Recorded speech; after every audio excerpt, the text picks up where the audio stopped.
Gentlemen, we are live on a Black Friday for the Raiders against your Kansas City Chefs. That's right. We're doing a watch along. Why not do a watch along on a Black Friday? We got nothing better to do. So come on down, take a listen, take a watch, see what happens. We got this Black Friday matchup of the AFC West. Kansas City 10-1 on the season. Though it hasn't been easy, they still have a great record. And as far as the Raiders are concerned, they do not have a good record. They're 2-9, 0-4 in the division, and their own head coach called them the worst team in the league. So that's not good. When your own head coach is saying you stink, uh, it's time for a little bit of concern, perhaps. And so we're about to kick off GEHA Stadium. They got a guy banging a drum over here, and they're about to kick it off on a Black Friday here on NFL football with Frankie.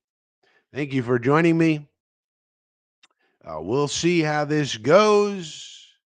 Feel free to send in your comments, your questions, your whatever you got over there, and yeah, we'll see if we got some answers, some responses. The first thing that happens, the ball blows off the tee, and so they're gonna have to reset it over here. You got the Raiders kicking off to the Chiefs, so Patrick Mahomes and the boys are going to be getting the ball first in this matchup. Daniel Carlson is the kicker for the Las Vegas Raiders. Of note, that is the brother of Anders Carlson, who is the kicker for your New York Jets. So they kick it off, and they are going to return it. Here he comes. Gets out to the 20 to 25 and out to about the 27-yard line or so. And here come the Chefs, including the newly acquired DeAndre Hopkins, number 8 on the season. Quite a pickup for these Kansas City Chefs. They just happen to pick up a guy with some of the best hands out there.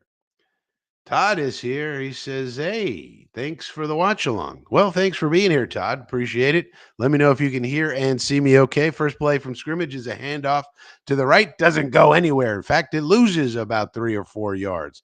Nice play by Adam. I think it's Adam Butler, 69. That's the guy I wanted the Jets to get.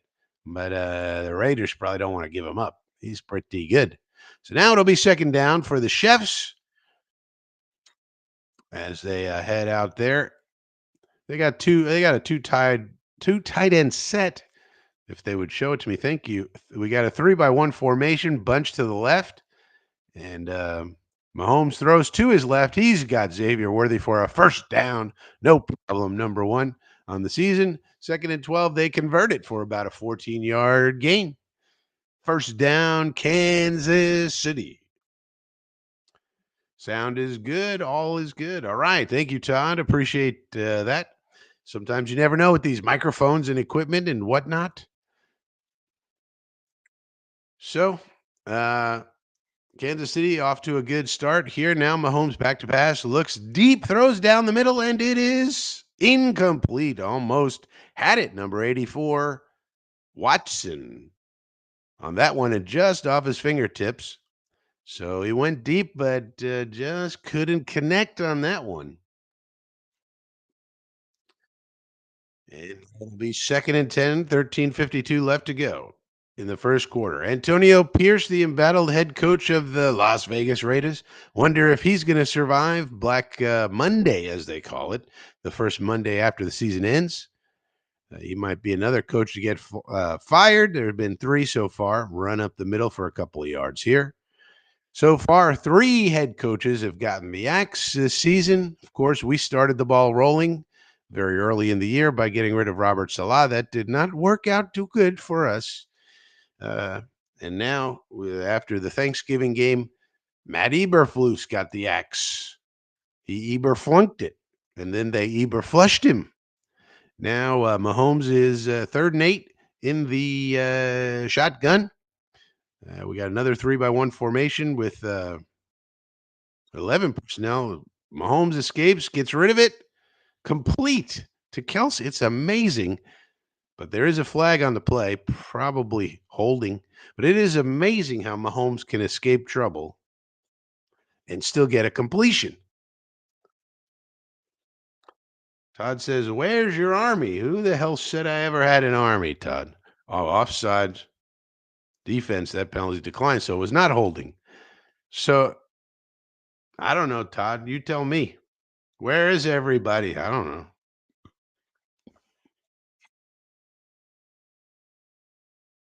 Just amazing the connection that Mahomes and Kelsey have also. Always seem to be on the same page. Oh, we got two running backs in this formation. They hand it off to Pacheco. There he goes. He's got about 4 or 5 yards on the handoff. It'll be second down. Second down and about 5 to go. Isaiah Pacheco back in the lineup for Kansas City after missing some time with injury. They're happy to get him back and hoping to get the running game going. They seem to be moving the ball down the field pretty well against this Las Vegas Raider defense.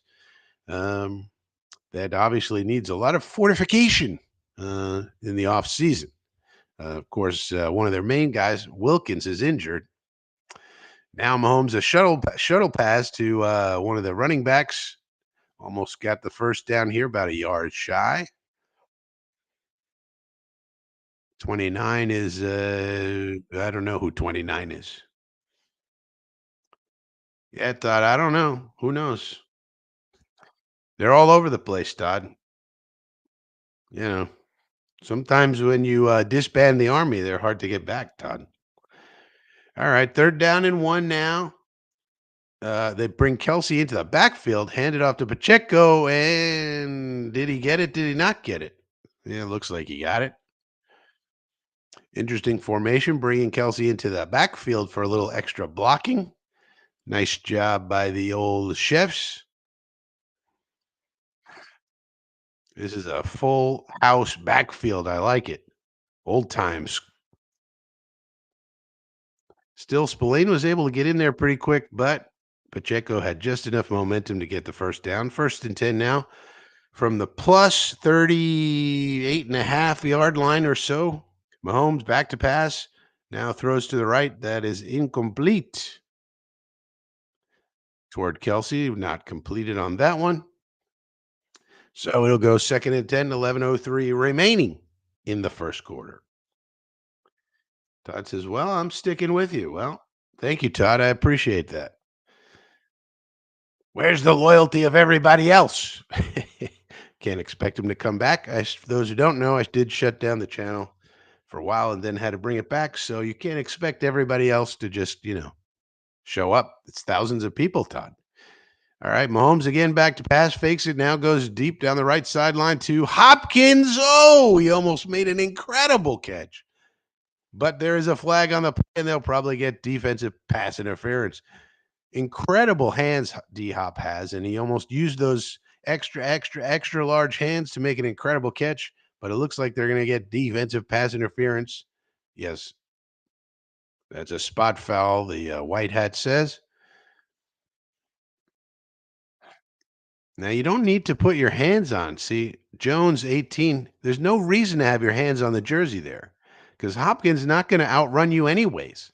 You should take your hands off and use them to dislodge the ball from the receiver. That's what you should be doing there, Jones.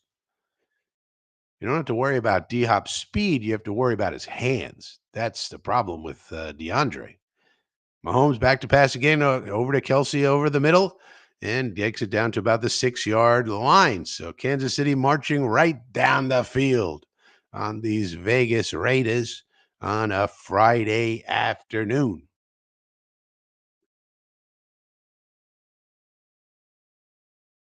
It's all Andy Reid calling the plays. It's amazing that they didn't remember when Philadelphia Eagles didn't want Andy Reid no more. They said, "Get out of here, fatso." Well, he did all right when he went over to Kansas City and found himself a quarterback named Patty Mahomes. Tell you that much. 3-by-1 formation now. It looks like out of 11 personnel, Mahomes back to pass. He's going back, and incomplete. Oh, 29 is Kareem Hunt, who they picked up when Pacheco and others got injured. That's right.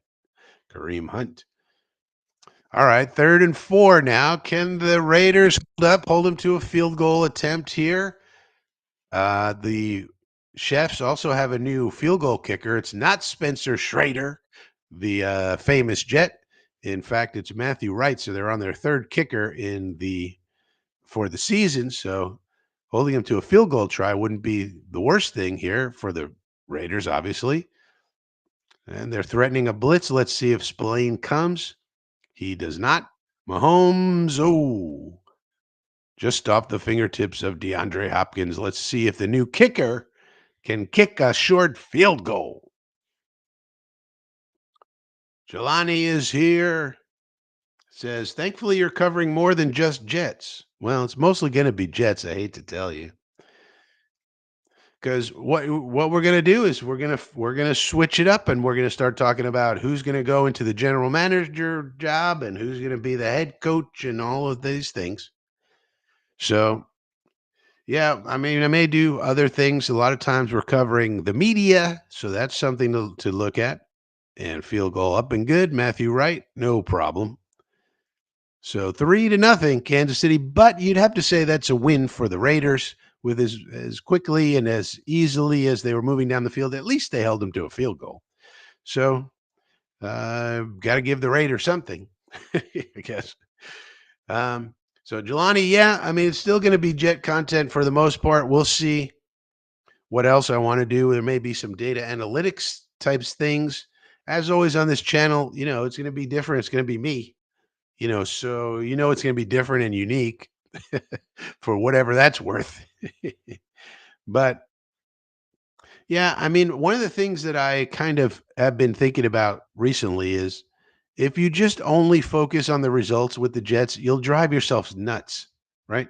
Like we can't only focus on the results. The results are one thing to focus on, obviously, but if we only focus on the results of the games with the Jets, we're going to drive ourselves crazy. This is something I realized. So we're going to have to focus on other things. That's all there is to it. We're going to have to focus on things like data analytics and film study and this, that, and the other thing, because if all we cared about was just the wins and losses, you could drive yourself right into the insane asylum, and I don't want to do that. So we'll focus on that. Of course, is important. We got to win games, obviously. But if we only focus on that, it is too detrimental to one's mental health, I think. So we're not gonna only do that. We're gonna look at other things. We're gonna look at other teams. Maybe we'll do some college stuff. I don't know. Like 2 people asked me already if I'm going to the Senior Bowl. You know, and initially I thought I'm not going to no Senior Bowl. Why do I got to go to Mobile, Alabama, of all freaking places?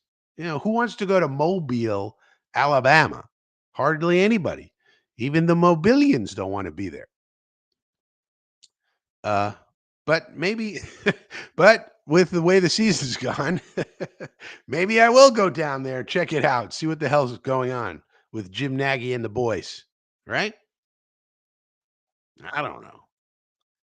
But yeah, we'll mix it up, but still going to be pretty heavy on the Jets, I got to say, Giuliani. I got to say. Well, there's old Andy Reid coaching up Patty Mahomes and Matt Nagy looking at the surface. You wonder if Matt Nagy's going to get another shot as a head coach somewhere in this league. Already have 3 head coaching openings so far, and the season hasn't even ended yet. And Matthew Wright kicks one through the end zone, and here comes AOC, Aiden O'Connell. Second season in the league, 14 touchdowns, 9 interceptions, 5-7 record. Let's see if Aiden O'Connell can do anything. Gardner Minshew out for the season, of course. They do have a few young players that everybody really likes. Brock Bowers and one of these linemen whose name I forget. But they have some good, decent players. Let's see if they can do anything against this Chiefs defense that has been struggling. Man in motion. And first play is a play action. O'Connell back to pass, throws it complete to Jacoby Myers. There's a good player, Jacoby Myers, underrated. Not a big gainer, but at least they got some positive yards on the first play. Jacoby Myers hopping around. 2nd and 5. So that's good. First, any first down play, you want to get at least 4 yards. At least four is what you're looking for. So they got five. So that's good. Oh, Dylan Parham is on this line, for example. That's a decent player right there. All right, O'Connell now in the shotgun. We got a 2-by-1 formation. Now the tight end comes in motion. They hand it off to the running back, and he gets close to the first down. Let's see where they mark it. Oh, Powers Johnson also on this offensive line, also a nice player, and it looks like they are giving him a first down. So there you go. 2 plays, very positive. Maybe AOC can have a nice little game, make his mark here. Uh, oh yeah, they have Mayer, of course, the tight end. So they got two very interesting tight ends: is Mayer and Bowers. Mayer from Notre Dame. Brock Bowers, of course, was a big name in the draft last year from Georgia and all that. O'Connell back to pass, throws low. Did Myers catch it? Looks like he did. That's a nice catch by Jacoby Myers. 2 for 2 to Jacoby. You got to love it.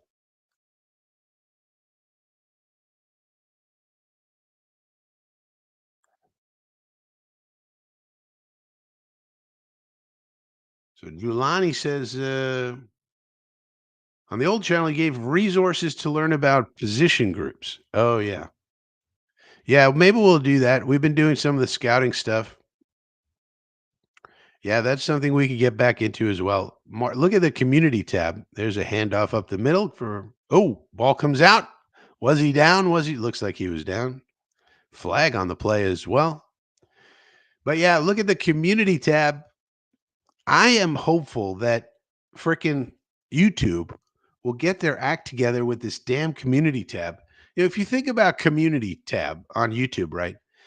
If they built that out, they should be looking at that as a way to completely take the business of Patreon and Discord and all these other things of that nature and just eat their lunch. Like build out the community tab with all of the tools that are in those applications should be in the community tab, which it is not today. Community tab kind of stinks, to be honest with you. But if you had all those tools and all that functionality, you'd stay on YouTube way longer because you wouldn't need to go to any of those other communities to do any of that stuff. Connell back to pass now. Looking, can't find anyone. Sprints to his right, throws. Ew, that was a dangerous pass, incomplete. Throwing toward Michael Mayer there. Now it's 3rd and 16. So here's where the quarterback makes their money, 3rd and long. Let's see how AOC does now. If I were Steve Spagnuolo, the defensive coordinator, I would be blitzing. I'd be jumbo blitzing, overload blitzing. Let's see how the young kid could deal with my blitzers. That's what I'd be doing. Um, but yeah, I'd like to do a lot of stuff in the community tab, but YouTube has to give more tools, give more functionality. Right now, it's very limited, but I do put out some good stuff on the community tab, so check it out. All right, O'Connell back to pass now. He throws underneath to the tight end. Bowers makes the catch, but that's not going to be good enough for a first down. And that's what you do not like to see from a quarterback. 3rd and 16, he's throwing a 5-yard underneath pass. That is not good because the defense is going to give you that all day long. So, not a great drive from the Raiders. Started out promising, but broke down there at the end. And now they're going to have their punter come on. Cole, he's one of the better punters in the league. He's going to give it a punt. Patty Mahomes will get back on the field shortly. And that's a good punt all the way down to the 1-yard line.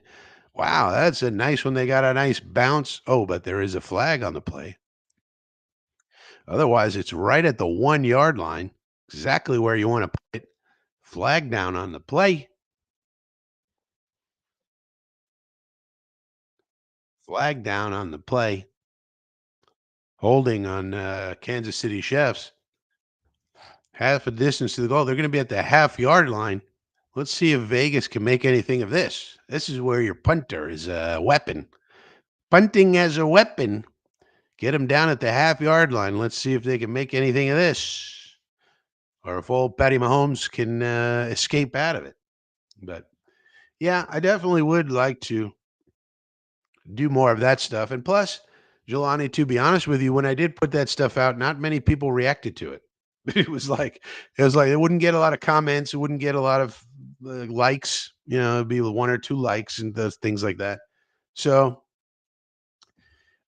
I mean, if you think about it, like what I'm saying is they're trying to do a Patreon like thing with memberships, right? And that's what we had with Frankie's Army and all that. It was memberships. And so when you have memberships, you got to give the members, extra stuff. Obviously, they're paying you. you better you better give them some stuff. So, YouTube has some of that, but I think they should just go whole hog on it and just really make YouTube even more sticky. That's really what they want. They want people to stay on YouTube. So, and plus they make a cut of every membership fee, you know. But to be honest, there wasn't a lot of reaction to that stuff, you know. But I liked making those videos that were just for the members, and they would be very highly technical videos about scouting or about a position group or about whatever. And I liked those videos. But again, they didn't really garner much attention or commentary or likes. Giving feedback to the creator is important. I would say to for motivation and continuing on. So if you're here, please give the video that you're watching right now a thumbs up. And if you're new to the channel and watching this later, or whatever it may be, subscribe to the channel and feel free to leave a comment. Let's get it some commentary going.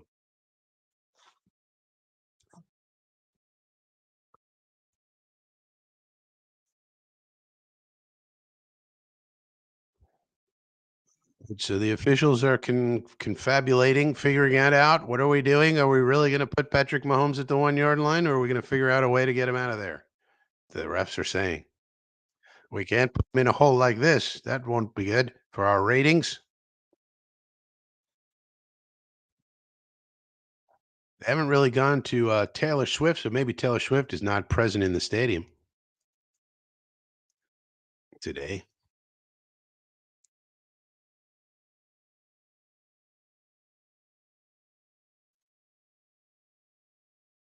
They're going to call a hold on. They're thinking about calling a hold on one of the Raiders. If you're going to make the call, make the call. What are we deciding here? Let's go.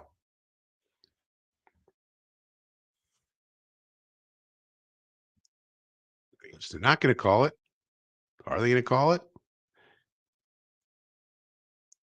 So we're sitting around waiting. This is very bad. This is very bad. You can't just delay the game this much. Just make the call. Don't make the call. Let's go. What are we doing here? Now there may be some delay for some other reason. I don't have the sound on, of course. So I don't know if there's some other reason for this delay. But we need to speed things up here, White Hat. Let's go. Let's go, White Hat. Let's go. Stop smoking and joking with Patty Mahomes. Let's get the game going. Christ's sake, man.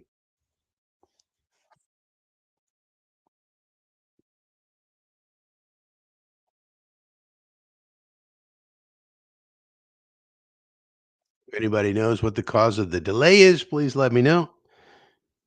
I can only go on what I'm seeing, and I do not have the sound on. So I don't know what there's. All right. So now here they come, and oh, they're not at the 1 yard line after all. Of course not. We can't put Patrick Mahomes back there. No way. Put him at the 23-yard line. All right, he hands it off to Hunt, and he gets a few yards, about 2. So it'll be 2nd and 8. Jelani says, I like your channel because you're inside the numbers and you focus on the process. Well, yeah. I mean, I think football is like is the best game in the world for so many reasons. There's so many ways you can approach following football, right, Jelani? You could look at the numbers, you could look at the data analytics, you could look at the film, you could study scouting, you could study the business side of it. Mahomes back to throw, finds guess who? Travis Kelsey, and that's a first down. The man is always open, seemingly. Um, Maybe cover him. I don't know. But you can focus on the business side. Like this year we're focusing on the business side also, and I like focusing on the business side. I went and got an MBA in the interim from the time the old channel and the new channel. I now have an MBA, so I have an appreciation for the business side, and so that's another angle you could look at the game from. So 1st and 10 from about the negative 36 or so yard line. Mahomes back to pass, throws over to Hopkins at it, or is that Smith Schuster? Yeah, that's Juju Smith Schuster. That's complete. Looks like a first down. So Vegas defense still struggling. Well, you might. Giuliani says you're still rooting for wins at this point in the season. Well, I'm rooting for our young players to play well and to develop. If we get wins, we get wins. If we get losses, we get losses. Either way, it's good. Way I see it. If we get wins, that means we're establishing more of a winning culture and we keep the young kids, from completely saying this is Fugazi, I'm out of here, you know. If we get losses, then obviously that's better for our draft position. But what I really hope is that our young offensive line, for example, continues to develop. Our youngsters everywhere continue to develop. Maybe we could see more of our UDFAs like LT3. And I want our guys to play well. I want them to develop into really good players so that when we get good coaching here, which we need, as Xavier Worthy gets another first down, they're just marching up and down the field. The chefs are not much resistance from the Raiders. Another flag on the field. Where's Max Crosby, by the way? Is he playing today or what's going on with Max? Um, Holding defense, that's going to be declined. Um, so, yeah, that's what I'm looking at. I mean, obviously, we still have, as of today, very tiny playoff chances. Boy, that was a ticky tack call. But it happened to Kelsey, so you got to call it, of course. Um,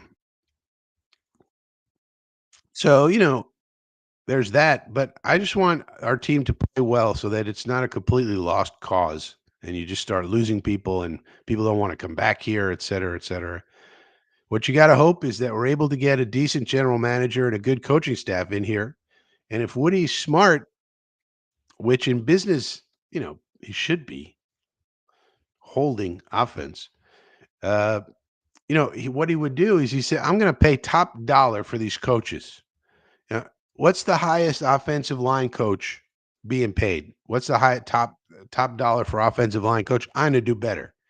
I want the best offensive line coach money can buy, basically, and things like that. That's what I would do. 'Cause what good does it have? What good is it to have good players? Look at this whole team this year, Jelani. We had great players everywhere, and the team stunk. There's a little bit of luck there, but a little bit of Rogers being old. Oh God, Kelsey with another completion. This man is always open. Perhaps cover 87. Maybe double cover him. Try. This man is. Do we have to really watch Travis Kelsey catch passes all day long? God's sake, man. This is about a 25-yard gainer. Simple out route. Guy falls down, of course. Can't cover him. Troy Polomau. Try to cover Kelsey with a safety. Better stay on your feet. Um, so, this year we had all these great players. We had, according to some people, the second best roster in all of football. And we stunk. Some of that was, like I said, bad luck, a little bit of defense regressed. Oh, there's Taylor Swift. So she is in the stadium drinking alcohol as usual. Um, but And then we had these coaches who didn't do a good enough job. So to me, I would make sure I have the best coaches money can buy. That's the way I see it. Because the great coaches can take somebody who's not elite and make them into something. Ooh, Mahomes throws deep down the middle. Oh, that's too far, incomplete. Second and 15. Crosby got in there on that one, forced him to throw it a little quicker than he wanted to. So that's what I would say. I want our young players to develop and play well so that they're an attractive roster for a good head coach who will then hire good assistant coaches and coordinators, and Woody has to pay them. One of the reasons that I would actually like Woody to look into selling parts of the team, a percentage of the team. And there's a video about this coming out tomorrow morning. Not he's not going to sell the whole team. That's not happening. But he might be willing to sell up to 10%, 15%. Other owners are doing this.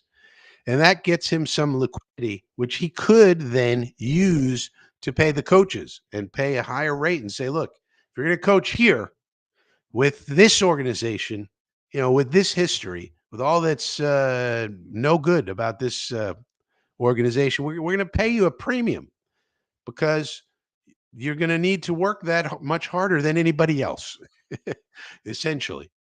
So that's what I'm looking forward to. But if everybody regresses and stinks, you're not going to be able to attract any coaches. Who's going to want to come here if they see everybody quitting on the field and not playing hard and all this? They're going to say, I can't work with these people. Wanye Morris with a false start. Good old Wanye. Well, this drive is stalled 3rd and 20. Let's see what the magician Mahomes comes up with for this one. 3rd and 20. If they can hold him to a field goal again, it's not great. Well, they're kind of outside of field goal range now, but let's see what Mahomes is able to do. Scrambles to his right, throws downfield. That's got to be out of bounds. That's got to be. Yeah, that's out of bounds. So they probably have to punt, I would think. This is too far for the kicker, I would think. 4th and 20.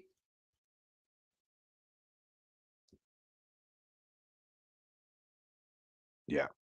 Looks like they're going to have to punt. They do have Matt Ariza also on this team, otherwise known as the punt god.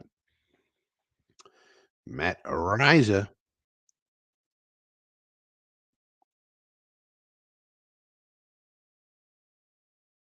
He's going to have to punt this one. And he does. They call for a fair catch at the 8-yard line or so. So not too shabby. Defense was able to stiffen up there. All right. So far only 3 points given up. That's not terrible. So yeah, that's the way I'd look at it, Giuliani.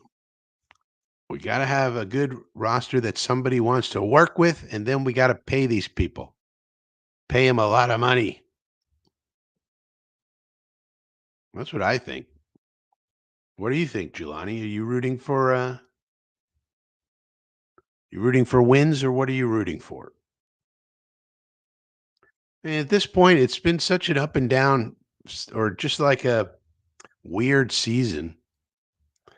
It's hard to know what to expect. The defense isn't the same as it was. We got hollowed out.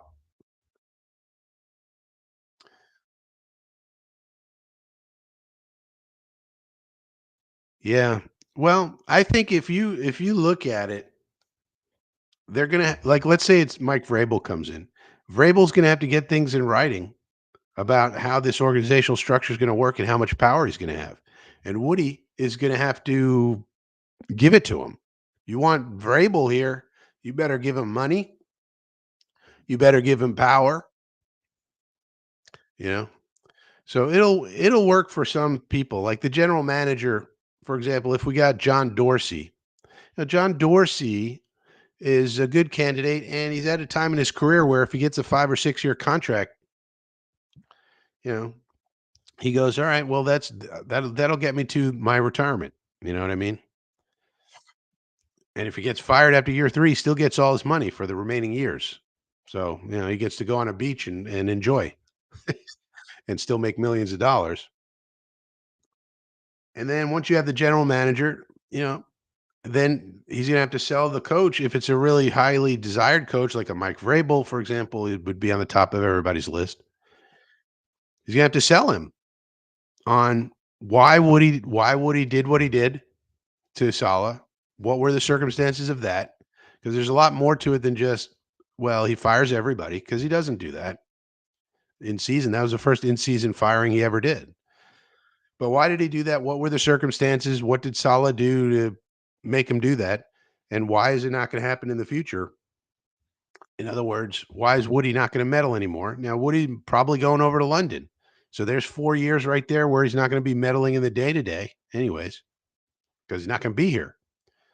So there's 4 years right there. And Christopher is known to be much less aggressive, let's say, than Woody.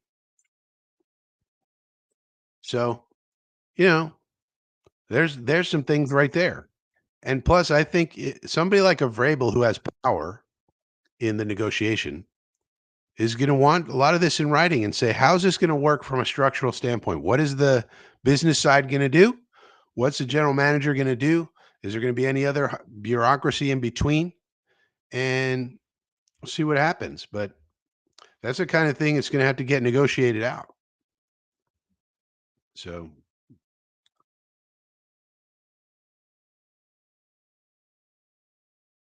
well, they can't blow it up, Jelani. I mean, they're not going to get rid of all the players.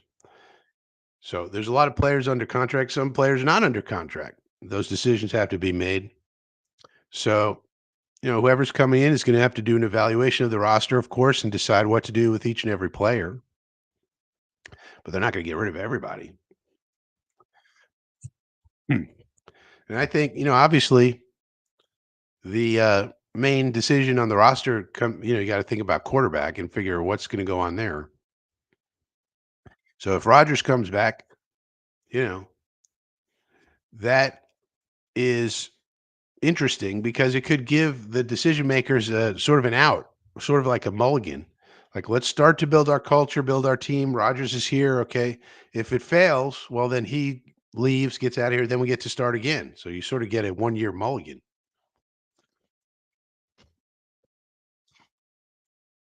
I'm gonna have to get another water, I think. Roger Molson is here. He says, I think the closer we are to the top pick, higher chances of it used on a quarterback.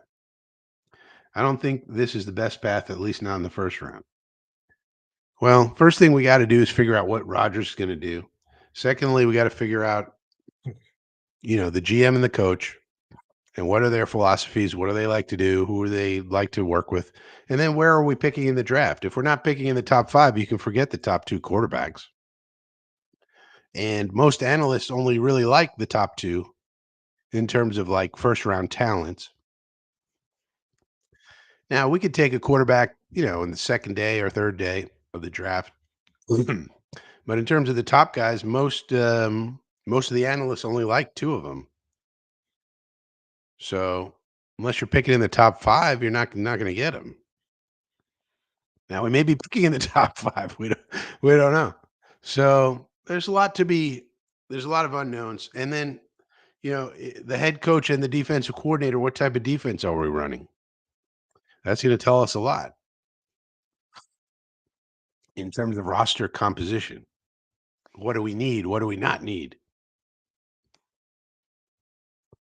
So, there's a lot to be decided for sure,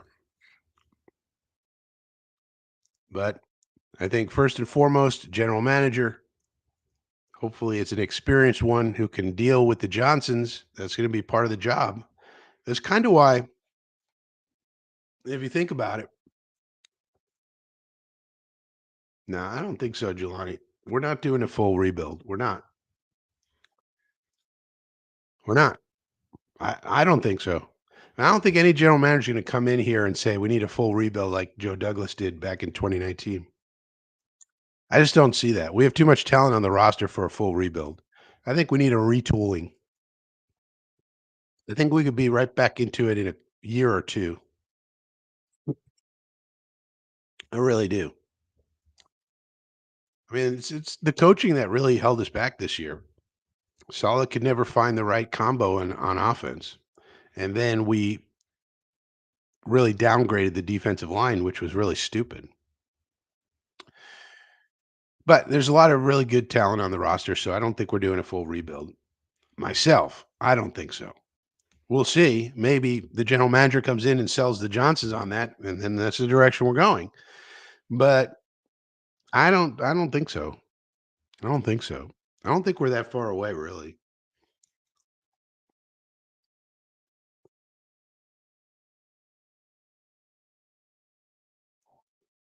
PC Salami.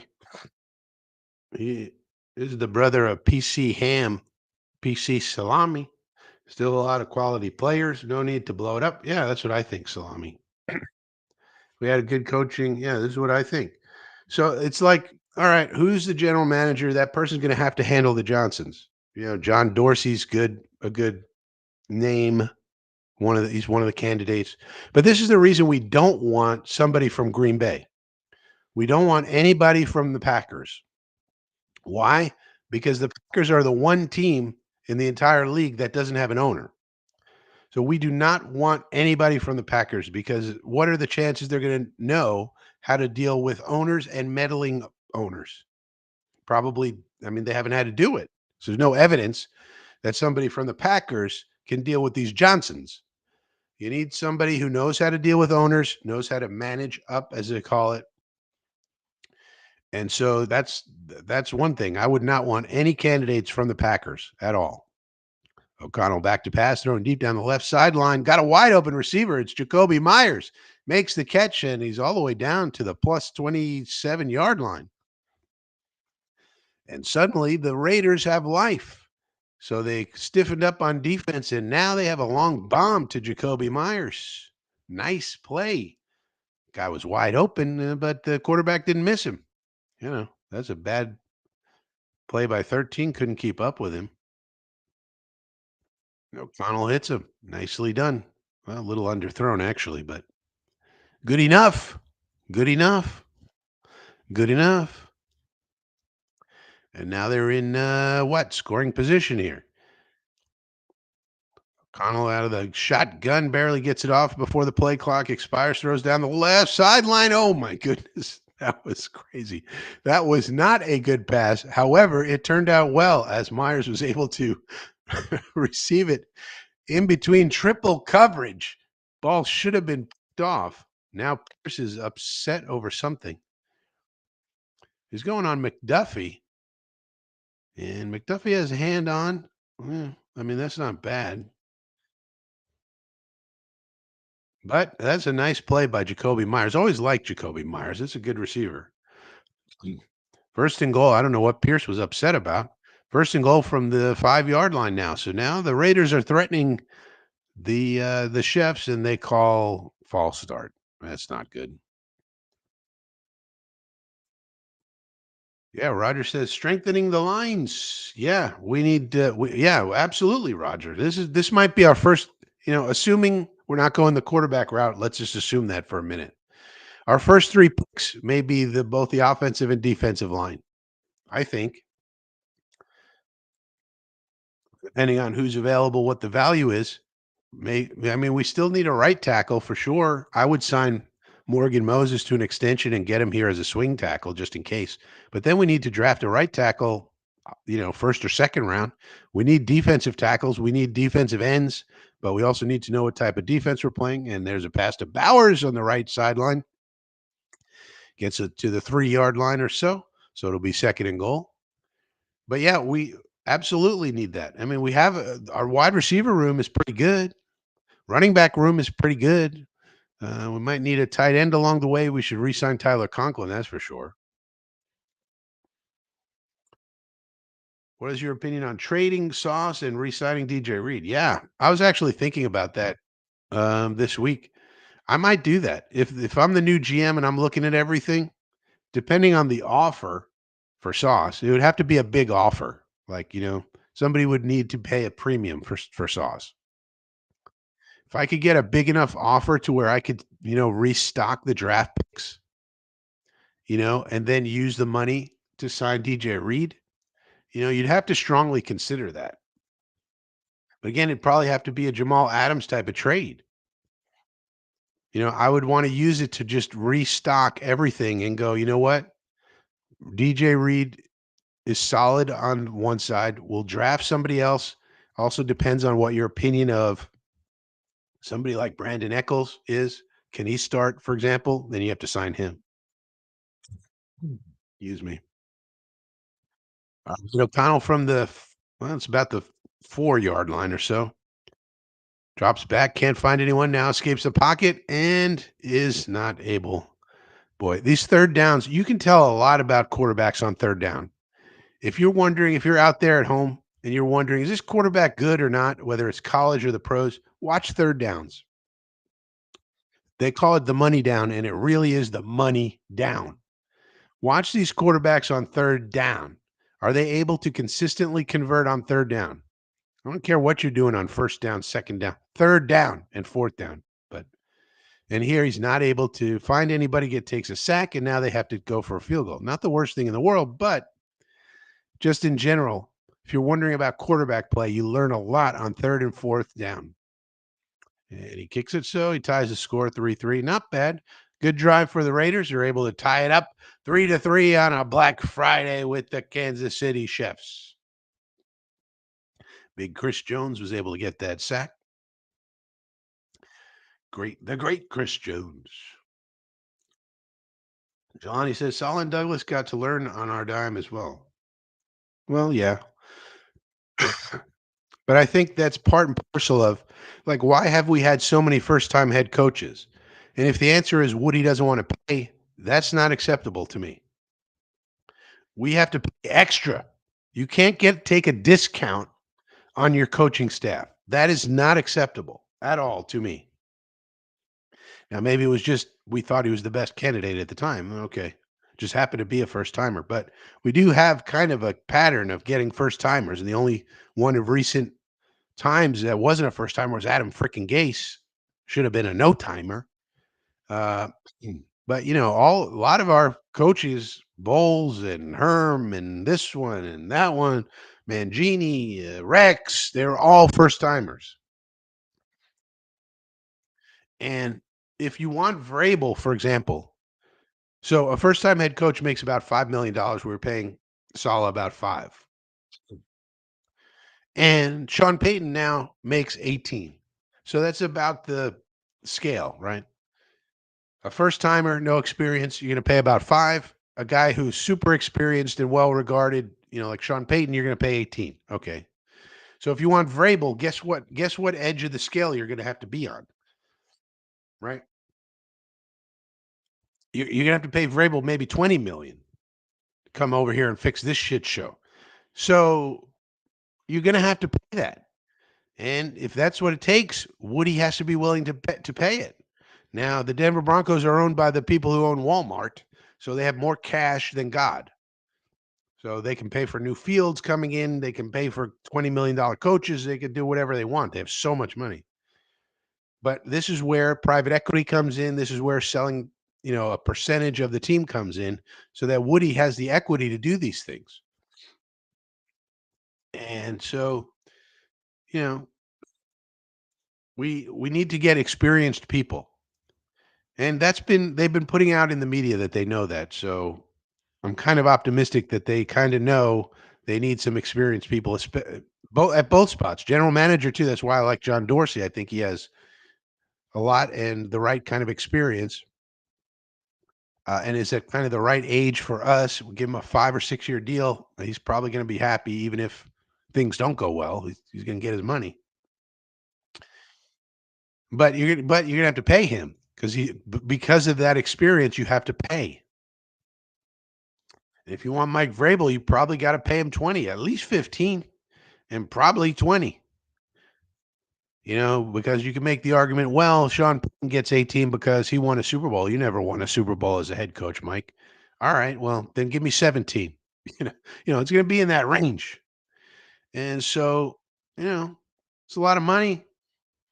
Then again, he's going to have choices. So Old friend McCole Hardman returning a kick, gets it out to about the 25-yard line.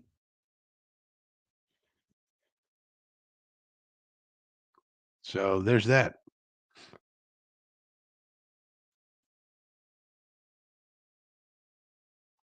Todd says, "How would you rate Tippmann's performance at center?" Well, for right now, without doing a deep dive, I would rely on the PFF grades. And the PFF grade says a top 7 center in the league. So I would say very good. But that's without doing a full film study. You'd have to do your own grades. But that's where PFF is useful. Who the hell's going to want to watch, 800 snaps of a center to do a grading system? Kind of a difficult task, if you ask me.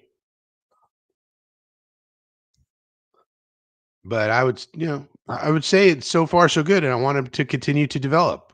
Same thing with AVT, same thing with John Simpson, and same thing with Olu. That looks like a solid enough group, 4 out of 5 at least, and that's why I wanna see continued improvement throughout the year. Mahomes dumps it off to Pacheco. 3rd down. Can the Raiders hold them?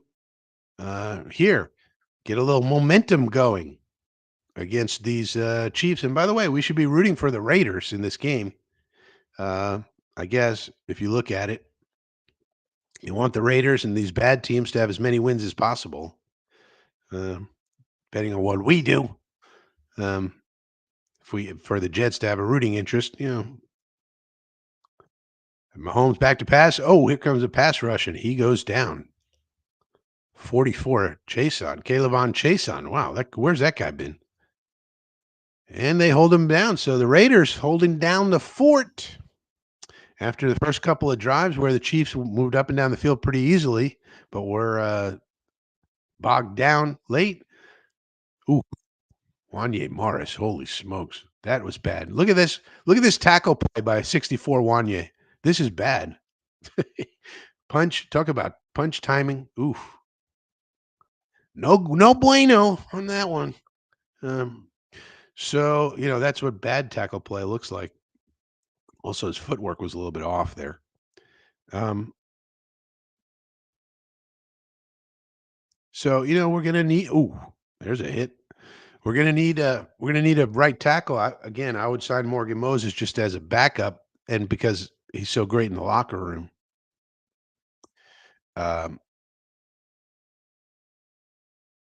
is that Rob Ryan? Is Rex Ryan's brother on this staff? BC Salami, downright baloney. We need to make some improvements in personnel. Yes, I would. I would say so. Some work on the O line and quality tight end. Of course, these are what to do the quarterback situation, a perennial issue. Yeah, yeah. Well, first we have to determine if we're going to be a 4-3 or a 3-4.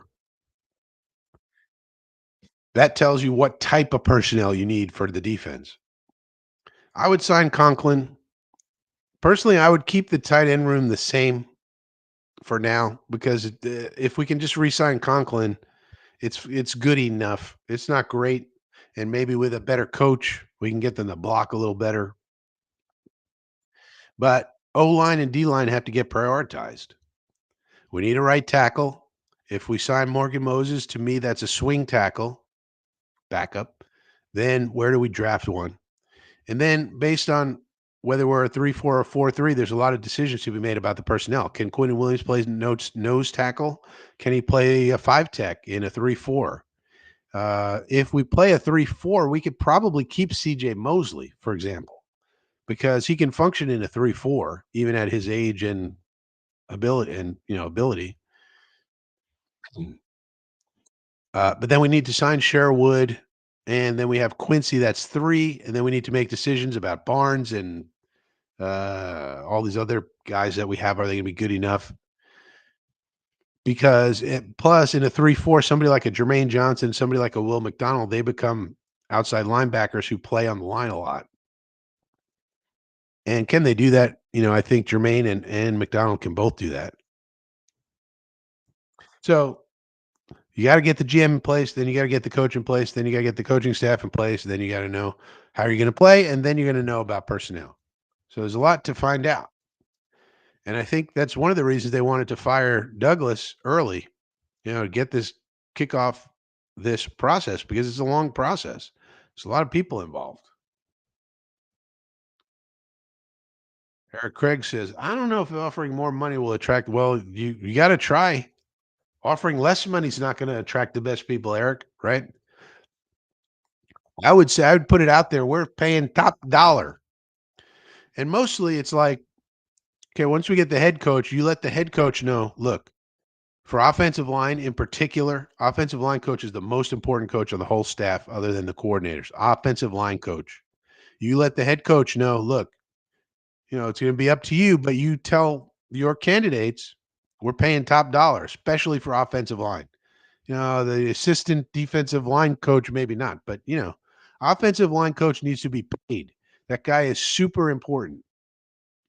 You can't go cheap on the offensive line coach. I mean, look what we've had.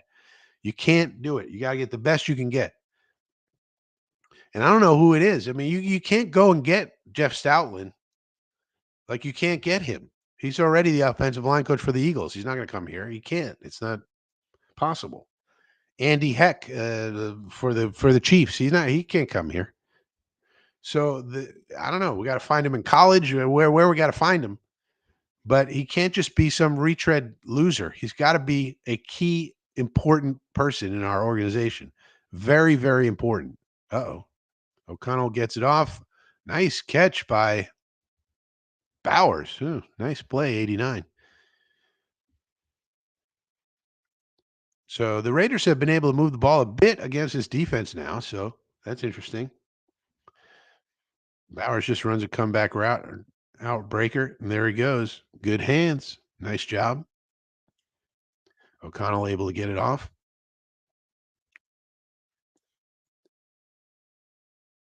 Roger says Dorsey, yeah, John Dorsey. Yeah, hopefully he'd be interested. Hey, there's a handoff to Bowers. Whoa, goes flying, but he gets the first down. Nice job, 89. Yeah, he's seen enough, Roger. He's seen enough in different organizations. He has the experience. He has all the experience we want. He's also the right age, I think, to where if we gave him a 6-year deal, he'd feel comfortable with that. And even if it went terribly wrong and he got fired after 3 years, he wouldn't mind too much because, he's got that money coming to him. And then he's in the right type of age where he's like, okay, I can go fishing or whatever I need to do. And off gets about 7 or 8 yards. Raiders really moving the ball. Can we see an upset in the making here, perhaps? Offensive line's getting good for the Raiders. You'll love to see it. Although the Chiefs have been putting pressure on O'Connell throughout the game. Eric says, what do you have to promise? Yeah, that's what I think, EC. I think the general manager has to get it in his contract, and then it'll go down to the head coach. What are the lines of communication here? What's the org structure? And I want it in writing. This is what these people. What's the business function going to do and not do? Oh boy, that didn't work. Third down. They tried to run a screen, but Karloftis sniffed it out. They're wondering if this was intentional grounding. Intentional grounding is one of those rules they should get rid of. I hate intentional grounding as a rule. So dumb. Let the quarterback ground the ball. Keep himself safe. What's the point of that? They waste so much time on these friggin' deciding, is he in the tackle box? Is he outside the tackle box? Did the ball go past the line of scrimmage? I don't know. He's got a receiver right there. Why are they calling this?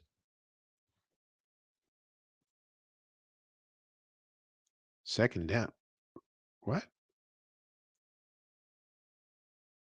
I don't think they called grounding.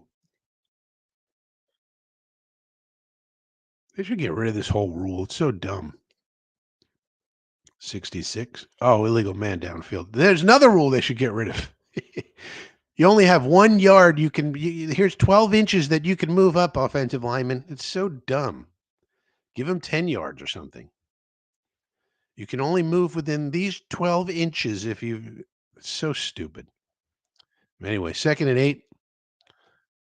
O'Connell hands it off to the running back. Gets about 4 or 5 yards, so be 3rd and short. Yeah, so you see, so I think this is going to have to be a contingency of any general manager coming here who's worth his salt. They're going to want it in writing. They're going to the first question general manager is going to ask in the interview. Okay, what happened with Salah? Why did we make that decision? Because that was kind of fugazi. We let Salah go 5 games in while you were 1 game back after some weird, games that you easily could have won. You know, uh, Zerline makes a field goal against the Broncos. Rodgers hits Wilson in that Vikings game where it was wide open.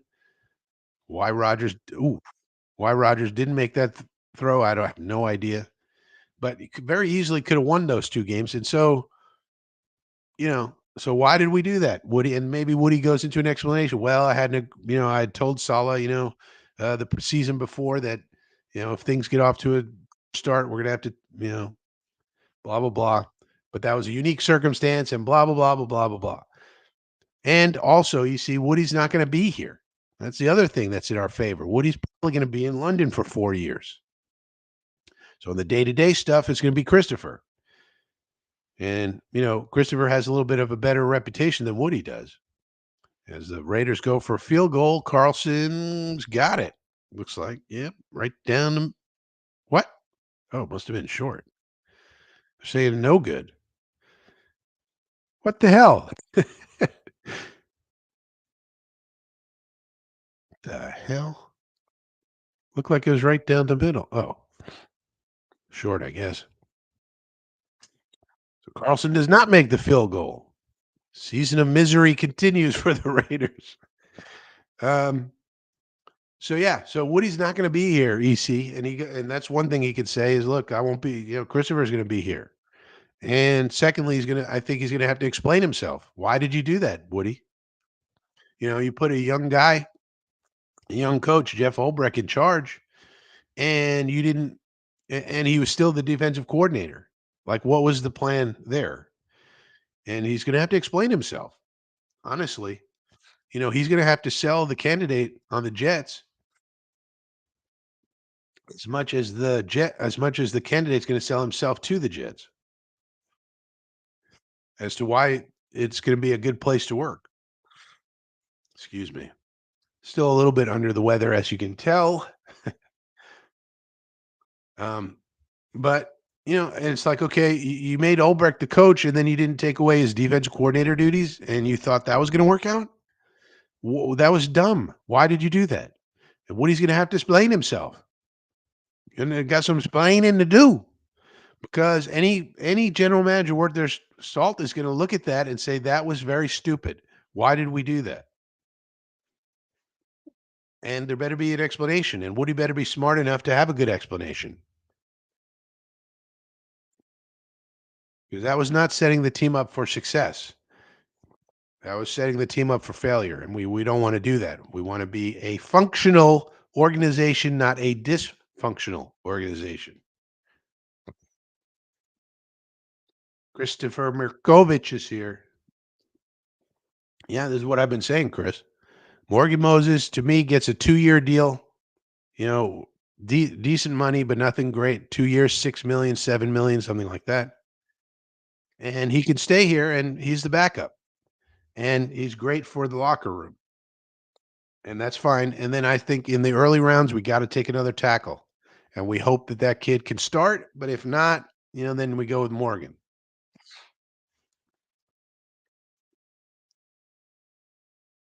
Roger says, "Would you prefer Rogers or Taylor as the bridge guy?"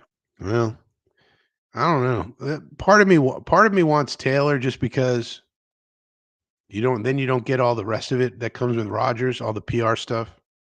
Mahomes, once again, Mahomes magic throws to Noah Gray, big gainer. So the second plays off platform, very difficult to deal with. Mahomes, one of the best at doing it. This time doesn't find Kelsey, but finds Noah Gray, number 83. Underrated little player. Seems to be a solid performer for them. Doesn't get a lot of headlines. He's not dating Taylor Swift or any other pop star that we're aware of. Look at that throw by Mahomes. Going to his right, throws it left. Kid's amazing. Anyway, now the Chiefs are moving the ball again. Mahomes from the shotgun steps up. Oh, takes a sack there. 1 yard gain.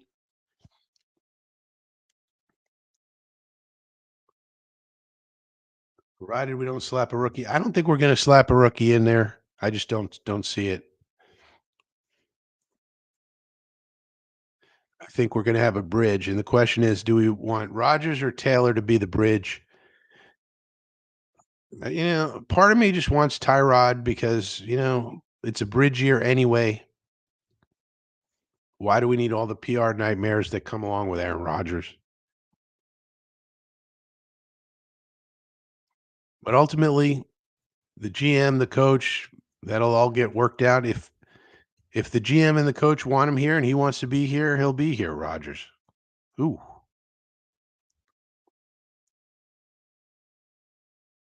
Also, well, I'd like to see what he does these last 6 games. He hasn't looked good.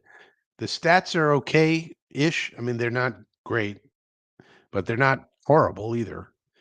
But how much of that was because of the injury? We don't know. But then again, how much is he gonna be injured next year as a 42-year-old trying to run around out there? So, I don't know. We'll see.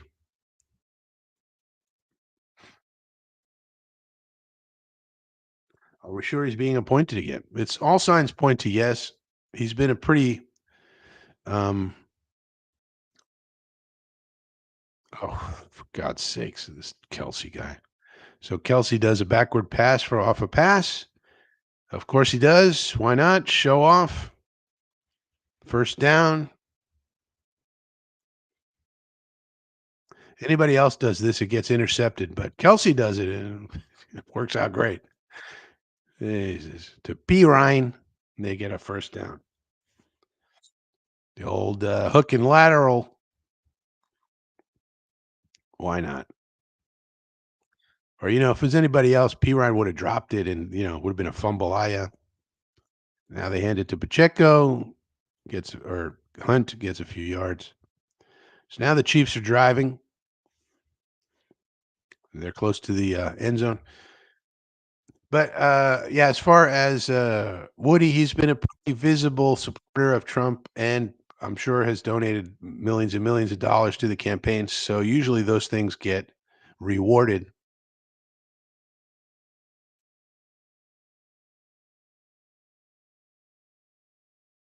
Um, I don't know why he wouldn't be. He's been it the first time. What are they going to do? Find somebody else to do the job? He's already done it once. He's still a supporter of Trump. He's come out and said he's come out and been on television and been on stage with him and all that. I don't see why he wouldn't be, and he would want to be, and I don't see why the administration wouldn't want him to be. So seems pretty, from what we can tell, seems pretty logical that he will be. Travis Kelsey, 6 catches, 63 yards. Pretty good for a tight end. All right. The Chiefs are now 3rd and 4 down at it's really 3.5 timeout. They can still get a first down. 2:19 left in the first half. Chiefs have scored all of 3 points in the entire first half. Not exactly a juggernaut offense, but Travis Kelsey does have 63 yards of receiving.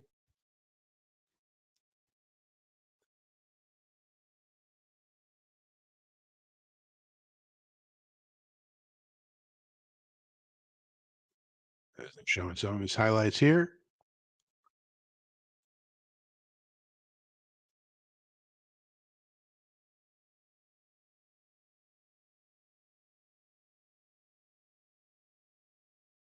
Well, now it's 3rd and 4. Mahomes in the shotgun 3-by-1 formation. This looks like 12 personnel. Here comes a pass rush. He gets rid of it. Jesus Christmas. This guy, man. Mahomes magic. He just puts it up there right before he gets sacked, and it works out perfectly.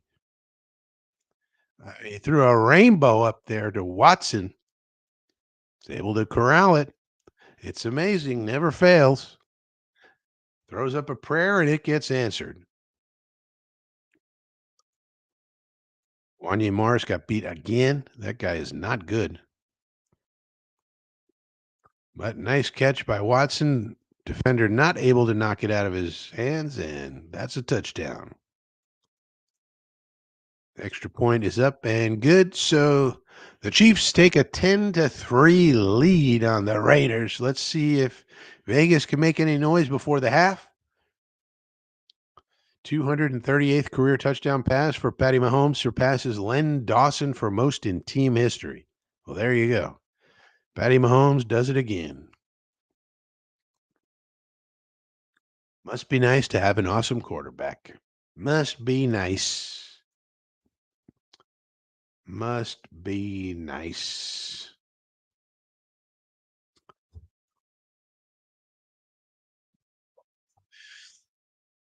Yeah. Boy, how about Tyree Wilson?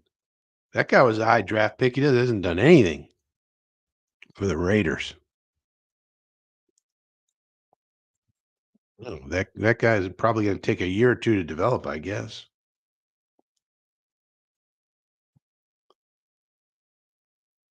Mahomes talking smack.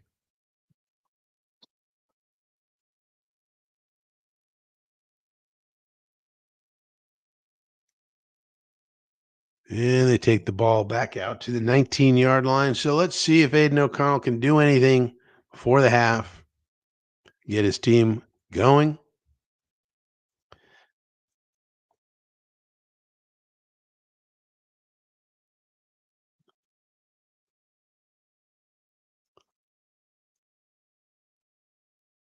A lot of two tight end sets, 12 personnel are the Raiders with Mayer and Bowers.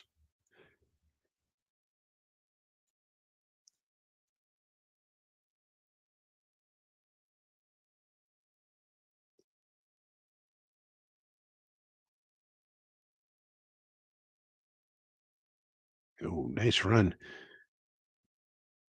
Got about 15, 16 yards on that one. So that's a nice drive starter. That's a nice drive starter by McCormick.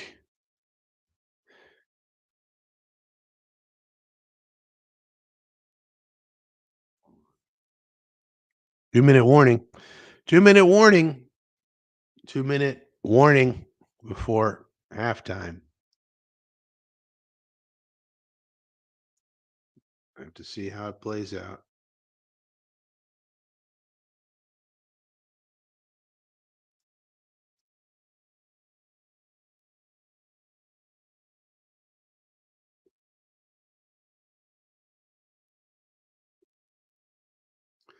Hey, how'd you guys like the music video? We put out a music video. Hello.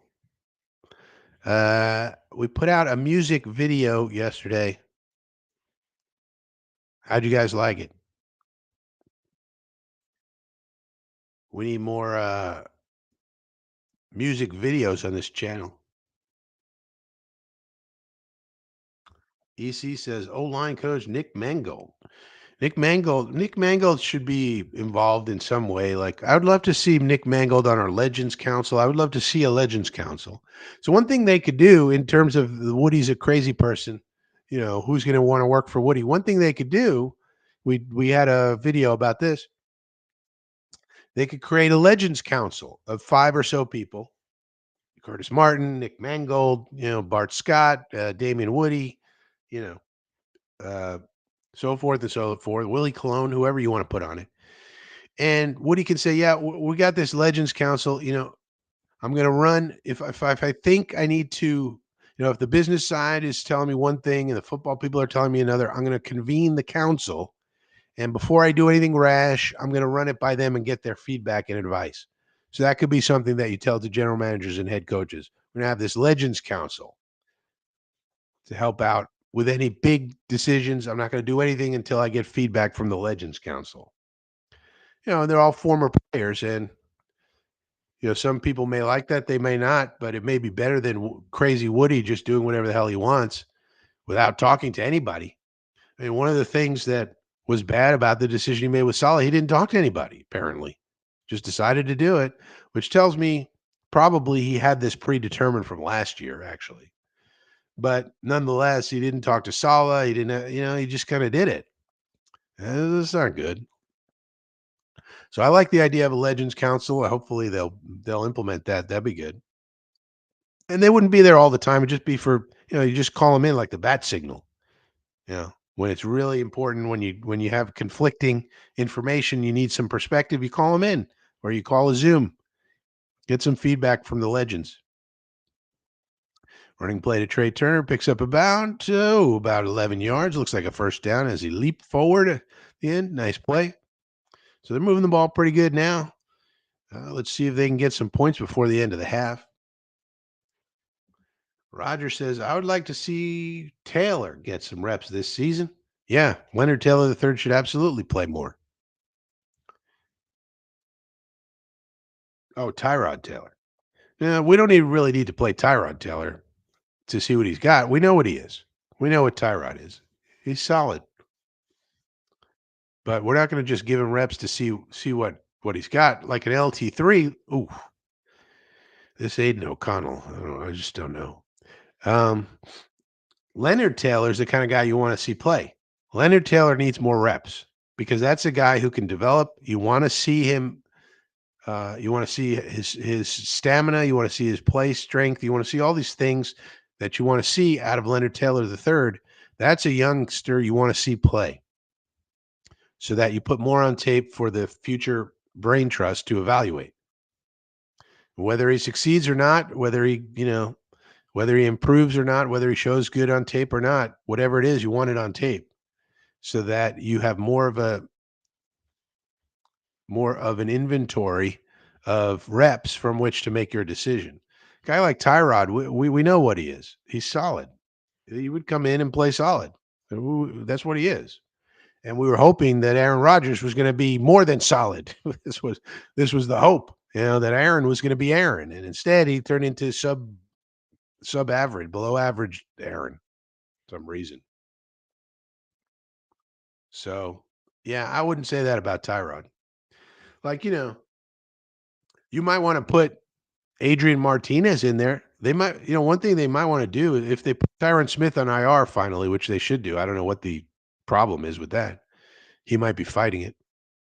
But if they put if they put Tyron Smith on IR, you might want to call up Adrian Martinez to the 53 man and if we're out of it, give Adrian Martinez some playing time because you might want to see what he brings. And if he doesn't bring anything, then you know that and you can get rid of him. That's a guy you might want to bring up to see what he's got. Tyron Tyrod Taylor, we already know what he's got, and it's pretty good. So I might want to take a look at Adrian Martinez. Maybe he can bring something to the table. Maybe not. Oof, this is bad. So the Raiders cannot pass against this pass rush. So their offensive line is not doing a good job in coordination with the quarterback holding the ball too long. So they're not able to move the ball. They had some decent running plays, but Chris Smith working from the outside this time, Chris Jones, that is, kills that offensive tackle. That is very bad offensive tackle play. 71. Goodbye.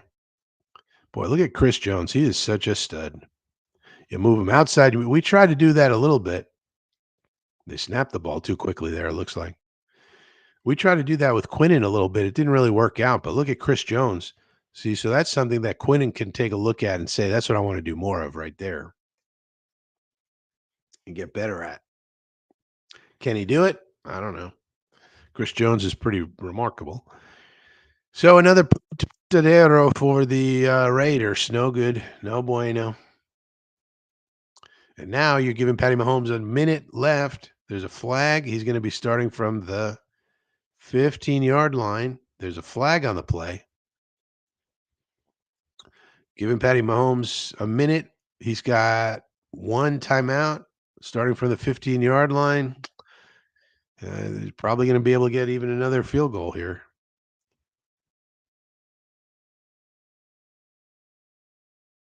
Looks like it's a penalty against the Raiders in addition.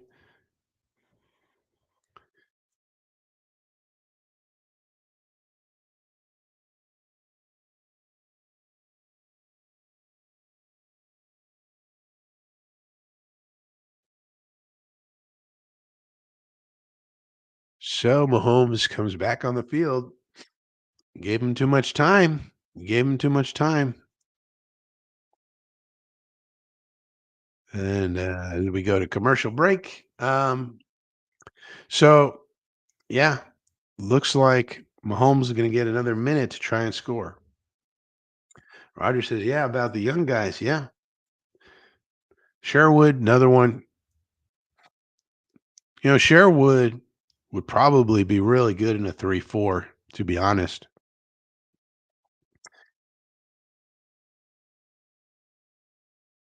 I personally like a 3-4 defense better because it's more multiple. You can convert it into a 4-3 anytime you want.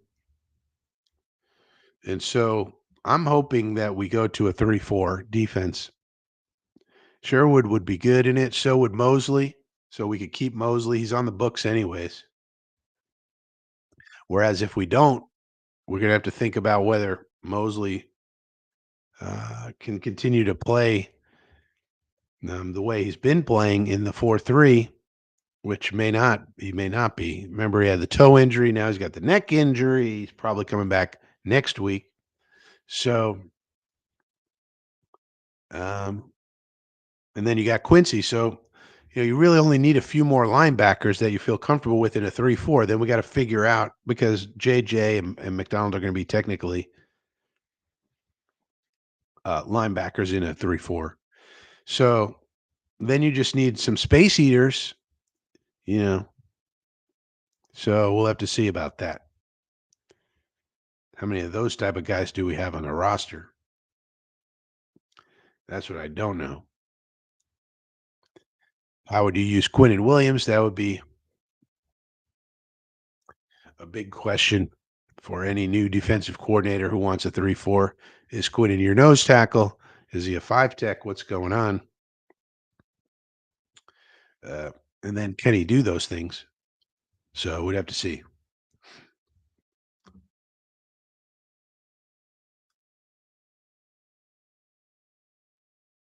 Yeah, that's definitely important. You don't want really good players to keep losing. It's not, competitors like Garrett Wilson, Brees Hall, and so forth. They do not like the losing. So Mahomes under pressure and they get to him. So that's a sack. Kansas City's offensive line has not been great either. They need some tackles.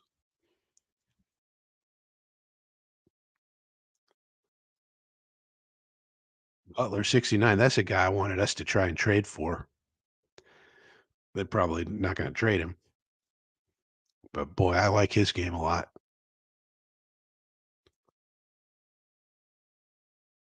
And remember, the Raiders are missing Christian Wilkins, who's a heck of a player. Mahomes throws deep down the right side, wide open. DeAndre Hopkins out to the 50-yard line. 18 seconds left. Are they going to call timeout? Yeah, they're calling timeout here. Some reason wide open. These receivers all day long. All day long. Oh, that is terrible by 18. What are you doing?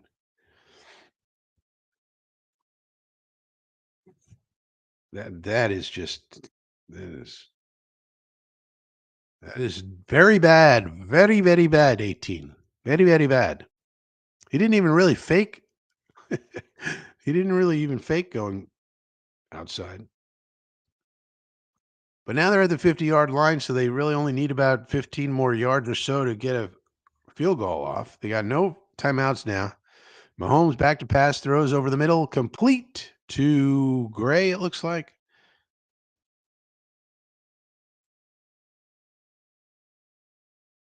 Oh, they're calling it incomplete. I see. Second and 10. Yeah, talking it over. They got to talk about everything. Got to figure this out. Wild Wave is here. Good to see you, Wild Wave. Yeah, well, I don't think we're doing a rebuild, to be honest. I don't think so. I don't know why we would. We have a good roster. We just need to retool. We just need some good coaches.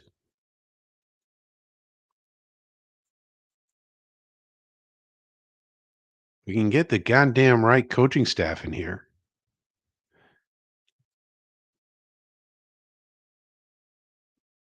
What are they talking about?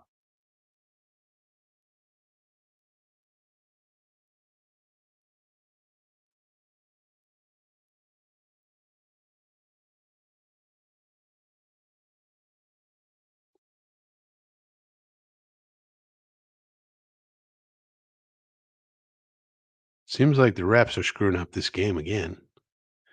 Why are referees always screwing up these games? They have a 10-second runoff because they screwed up, seems like. Now I don't have the sound on. I don't know what's going on here. But I don't understand why there's ever a 10-second runoff for a referee screw up. Referees didn't know whether to what to do on this, call it a completion or not. So because they didn't know what to do, we got to suffer a 10-second runoff? Why? That's so dumb. That rule needs to absolutely change. It happened to the Jets one time. This 10-second runoff bullshit. I don't understand that one. And Matthew Wright comes on and he misses the kick. And they try to return it, and that's that. So 10-3, how we go into the half. Missed the field goal. I don't understand these 10-second runoffs. When the referees screw up, there's got to be a 10-second runoff. Why? So dumb. They really need to have a rules committee that looks at all these rules and gets rid of the stupid ones. They need a Department of Football Efficiency to look at all the rules and get rid of the stupid ones.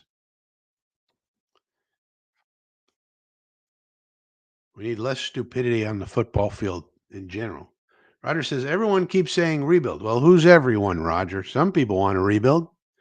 Some people want to be perpetual chaos. They like it.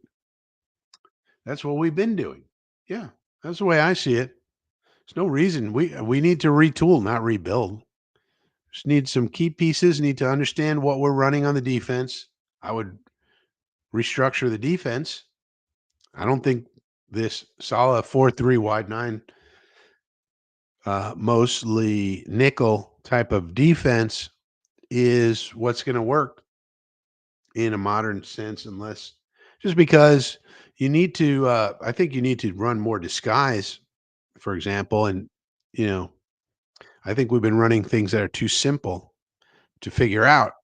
I mean, look at a guy like Anthony Richardson. He was super efficient against us and hasn't been super efficient against anybody else. Why is that? Somebody needs to really ask that question. Look at Kyler Murray. He was super efficient against us, did a great job, probably his most efficient game. Why is that?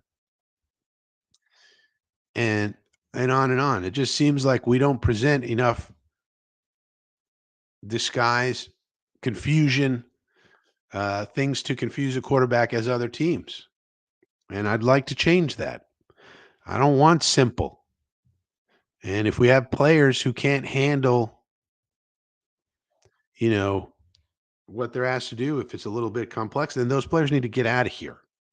We need to get players with high football IQ and who can do what we need them to do. That's what I think. And so that's to me, that's really the main thing I think about. Well, there's a lot of things this offseason. I mean, the GM, the head coach, the coaching staff. But one of the most interesting things to me is really going to be,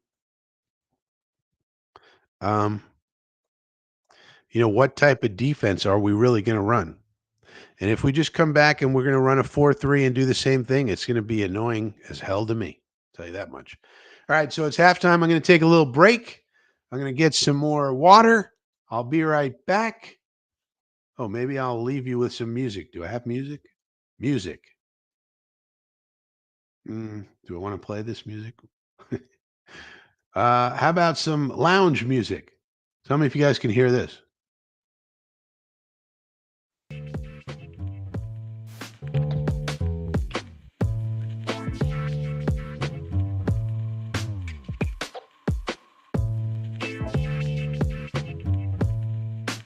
All right, I'll be right back.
Right. Still in halftime of the Raiders Chiefs game here on Black Friday live.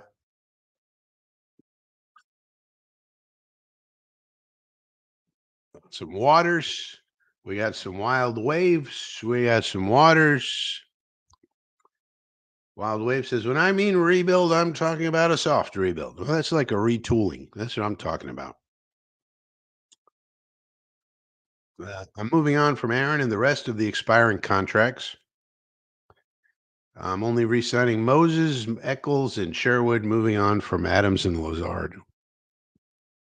Lazard, you can move on from easily. Adams, not so much.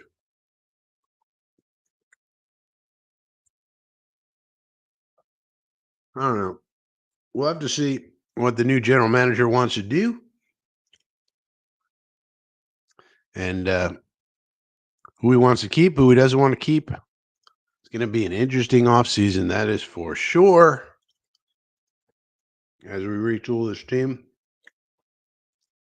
I bet you they keep Zerline, though. It's so weird how kickers can have such a great year one year and then the next year they stink. It's so strange. He was so reliable year before this one. And all of a sudden, he forgot how to kick.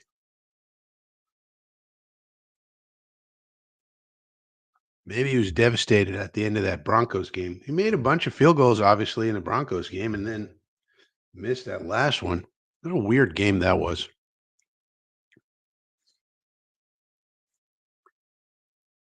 But you never know.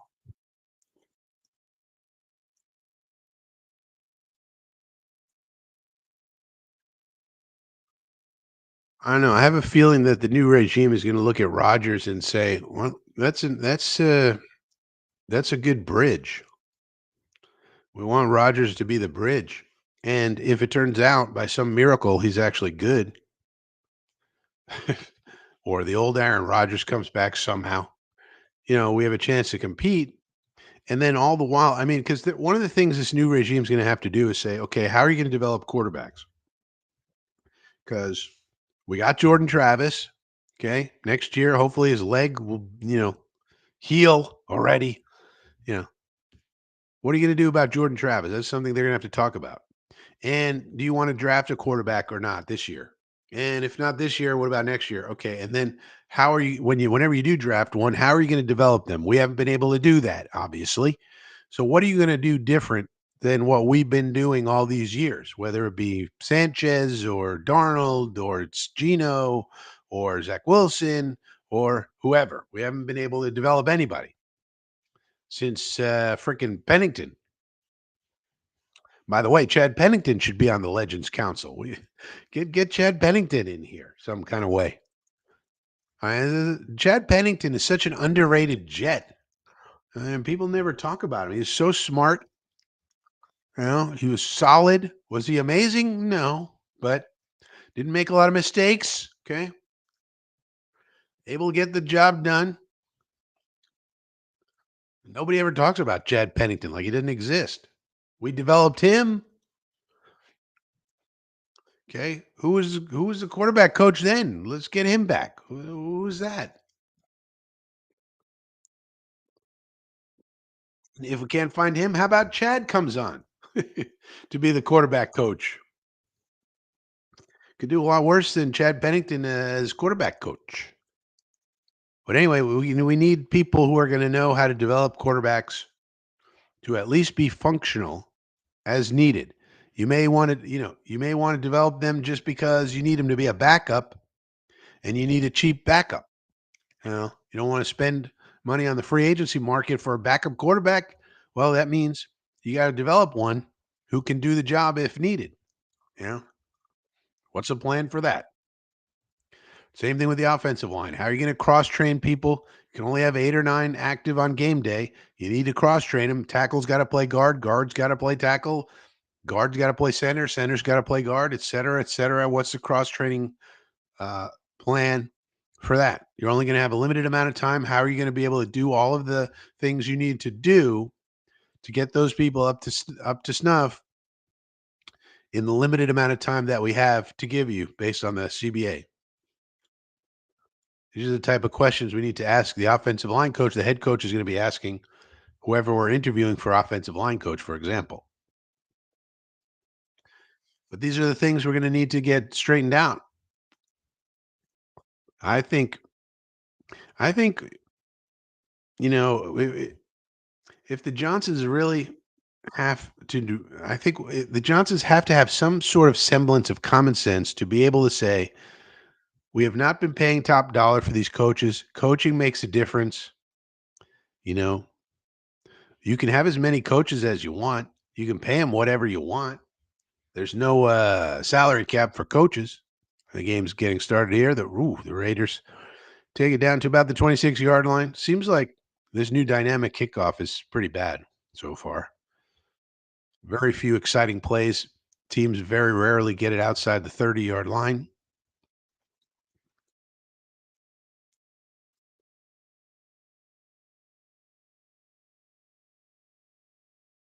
So the Raiders have the ball at about the 26-yard line, the negative 26-yard line.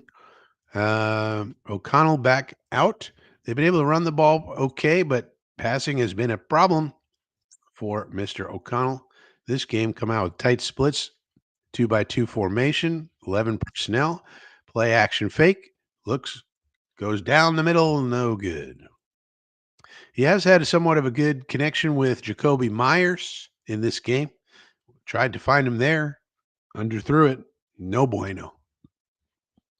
No bueno for Mr. AOC. Maybe it has to do with the mustache. We don't know.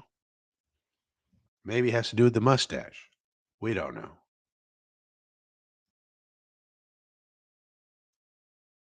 So now it's second down and 10 as the Raiders try to come back. Another tight split formation, 3-by-1 this time, 11 personnel, and they're running out of it.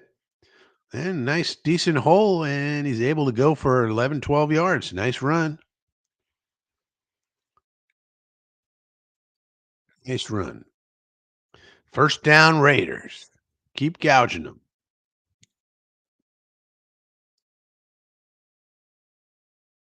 UVH is here. Who is scouting for our team? What do you mean, GVH? We got lots of scouts. Go look at the media guide. Well, we're not punting the draft. So, first of all, we have lots of scouts. All of our college scouts are not going to get fired. It would be highly unlikely. Remember, we got all kinds of college scouts for all the different regions, Southeast region, Northwest region, this region, that region. We got lots of them. Look at the media guide. You can see their names. All right, I got it right here. Want to know? It's right here. Got the green book. Let's look it up. Want to send him an email? What do you want to do? You want to send him an email? Send him an email. New York, what are we? New York Jets, right here. We got them. Coaching staff, football operation, national scouts. You want to know who the national scouts are? Dom Green, Jay Mandalisi. That's who. Senior pro scout, Evan Arduin. Pro scout, Ray Agnew, Dominic Esposito. College area scouts, Andy Davis, Andrew Dollick, Drew Morris, Chris Nolan, Jonathan Stigall. Those are some of them, GVH. Got them right here. Want to send him an email? I got them. But, the new regime is probably not going to fire all those people. They might, I guess. That depends on what they want to do. But probably those people still file their reports. I mean, these are just road warriors, anyways. They go on the road, they watch the college games, they file their reports, so forth and so on. Then we got pro scouts. I would fire the pro scouts personally myself. I don't think they've done a good job. Pro personnel scouts are people who scout the players on the other teams. In case they get released or there's a trade or whatever, you got to know, you got to have scouting reports on all the other players in case they become available for some reason.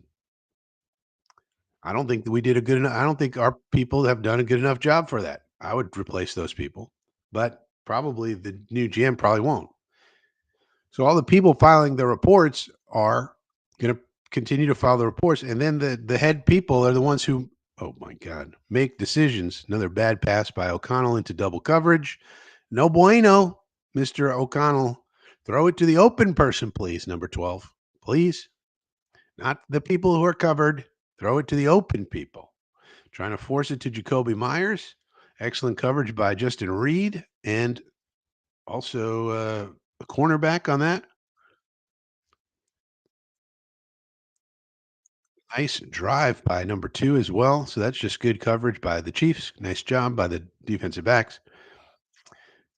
And now it's 3rd and 5 at the plus 34-yard line or so. And O'Connell gives the ball to the running back, and he's got a first down. It looks like, yeah, he's gonna make it. So they're moving the ball here. So can they get it into the end zone? Let's go, Antonio Pierce clapping it up. But yeah, I mean, you know, then we got to figure out lots of things. GVH, we got to figure out what type of defense we're running. What do the coaches want? Remember, scouting is done in coordination with the coaching staff. The coaching staff tells the scouting team what they're looking for, what type of players we want. Hopefully, that includes a lot of high IQ. Oh, 4th and 1, they didn't give it to him. What? He was definitely passing. Should have thrown the flag, Pierce. Oh, that's so stupid. Pierce, you should have thrown the flag. He had it. Throw the flag, Pierce. And of course, they stuffed him. Of course, they did. You tried to run it at Chris Jones. Not a good thing to do. Not a good thing to do. He had the first down, looked like. Well, that goes for naught. Pierce, you got to throw the flag there, buddy. They gave you a bad spot, and then you just ran it right up the middle. That was not smart. But anyway, so we got to know who the coaches are, what kind of defense we're running, what kind of players do we want to get. Do we need a fullback? Do we not need a fullback? Are we in a 3-4 or 4-3? How many linebackers do we need? How many defensive linemen? What type of defensive linemen are we? One gapping, two gapping? All these things have to be answered, GVH, before we can know anything. But the scouts, the people who are on the road, they're just filing their reports. So I would highly doubt that they get canned. Now, some of the decision makers higher up, yeah, they could get canned because they're telling, they're advising Joe Douglas, previously about, okay, get this guy, don't get this guy. This guy's looking really good. Joe Douglas doesn't have time to scout every single player in the NFL. That's why you have pro personnel scouts. They have time to do that. That's their job. And when something happens, somebody gets released, Quentin Jefferson gets released, those people recommend to Douglas, yeah, he's still playing well, let's get him, or not. Or street free agents, etc. We have a list of street free agents and all that. Obviously, they don't have scouting reports. They're not playing. But we keep the list of street free agents. How do we prioritize those guys? And so those guys, those people advising the general manager, they could get canned because the general manager may have his people may want his people in there. And that'd be fine by me. We've had people in those positions for far too long, in my opinion, not giving good advice to the general manager. But the college scouts who are on the road filing their reports, they're probably safe because, how much improvement can you get if you fire them and hire new people? It's all the same college reports that the scouts file. But that's who it is. That's who it is, GVH.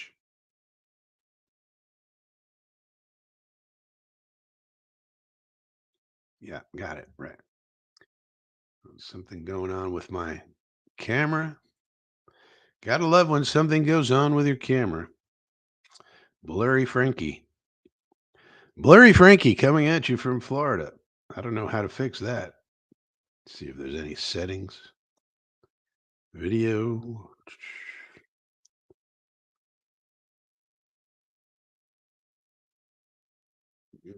I don't know. Might just have to do with Blurry Frankie.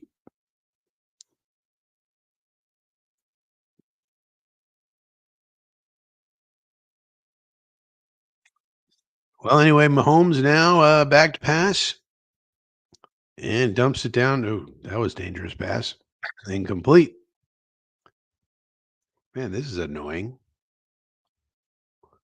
Blurry Frankie. Let me know if people know how to fix Blurry Frankie. We're in Restream over here. Got a Restream with a Logitech camera. Doobie-doo. Standard definition. See if that helps. Yeah, maybe that's the way to go. All right, Mahomes back to pass again over the middle. He finds Noah Gray for a first down. Look how good they do at getting their tight ends open. That's something I'm looking forward to. A new tight ends coach. GVH says even the camera has to deal with the humidity in Florida. Yeah. Although I would say that now that we're in almost December here, the temperatures down here are much nicer than they are across the country, I will say. So, while it's pretty bad in the summertime, in the wintertime, it's going to be pretty sweet down here. There goes Pacheco. Bye bye. Gouging him. That's a 30, 40-yard gain. So he's down to about the 15-yard line. Good old Isaiah Pacheco, the man who runs like he's mad at the ground, straight out of Rutgers University. Wild Wave says, Frankie, you can't overhaul a scouting partner as soon as you get there, right? Like JD had to use the scouts. Well, you don't have to. You can do whatever you want, but you know, why are you going to fire the road scouts, the college scouts? Like you're not going to get an improvement from the new one. They're just filing their reports, and all the scouting reports look pretty much the same. So what marginal value are you going to get from bringing in new guys? You could, if you want, if you happen to, like maybe they change one or two out. Like maybe they know of somebody who wants a promotion or something, and they make a switch there. But for the most part, it doesn't really make sense to get rid of all your scouts, all of your road scouts. I don't think they could if they want to, though. Wild Wave, and maybe they know 10 guys that are better, guys and gals that are better than what we got. I don't know. But for the most part, they just file their reports so that you have a book on each player that you're looking at. So I don't think those reports are very much different from one scout to the next. You really want to look at your decision maker level, in my opinion.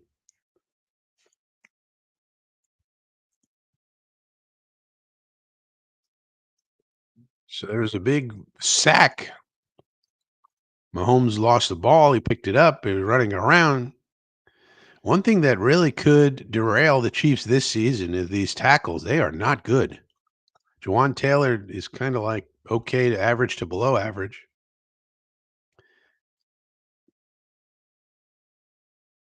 Oh, this is kind of cool. They're bringing up like an explainer to say why the formation was wrong. So I like this. This is pretty neat from Prime. So that's a little bit of an innovation there. 3rd and 30. They throw just trying to get a field goal here. So Hopkins gets a short pass, and now they will kick a field goal with their new field goal kicker, Matthew Wright. Try to go up by 10 here against the Raiders. But yeah, so I would look at the decision maker level. I would look at the pro personnel level. Those guys haven't been good. They haven't performed well, in my opinion. Quinn Jefferson should have been on this team. We should not have recommended that Lakey Fotu should have been signed, for example. Kifotu was a terrible sign. We should not have signed Solomon Thomas back, as much as a great guy as he is. He's not good enough to be on this type of defense. Right kicks it, and it is good. So 13-3, Kansas City over the Raiders.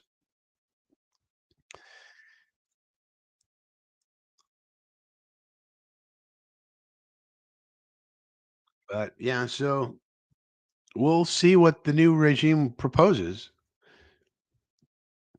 Uh, you know, maybe there's a few changes he wants to make. I mean, one thing you would do once you get hired, you can ask for the performance reviews of all these people, right? You're in charge now. You're the boss. You got to look. Okay, what's the staff look like?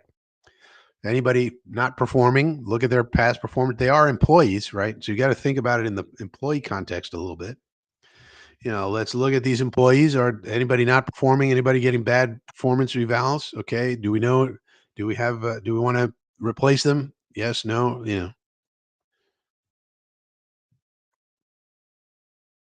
But that's what I would do. It's going to be up to the GM. Maybe he says, no, we got to tear down the scouting department. It's terrible. What about the analytics staff? That's another thing people don't understand or take as seriously as they should. Right now, we have three or four analytics staff, and we just hired a great one this year named Arjun Menon. But we probably need more. Like the general manager should come in and say, okay, what's your analytics staff look like? All right, we got three people, I think it is, or four. Wonder if they have that in here. Uh, this doesn't list this doesn't list the analytics staff, which is uh,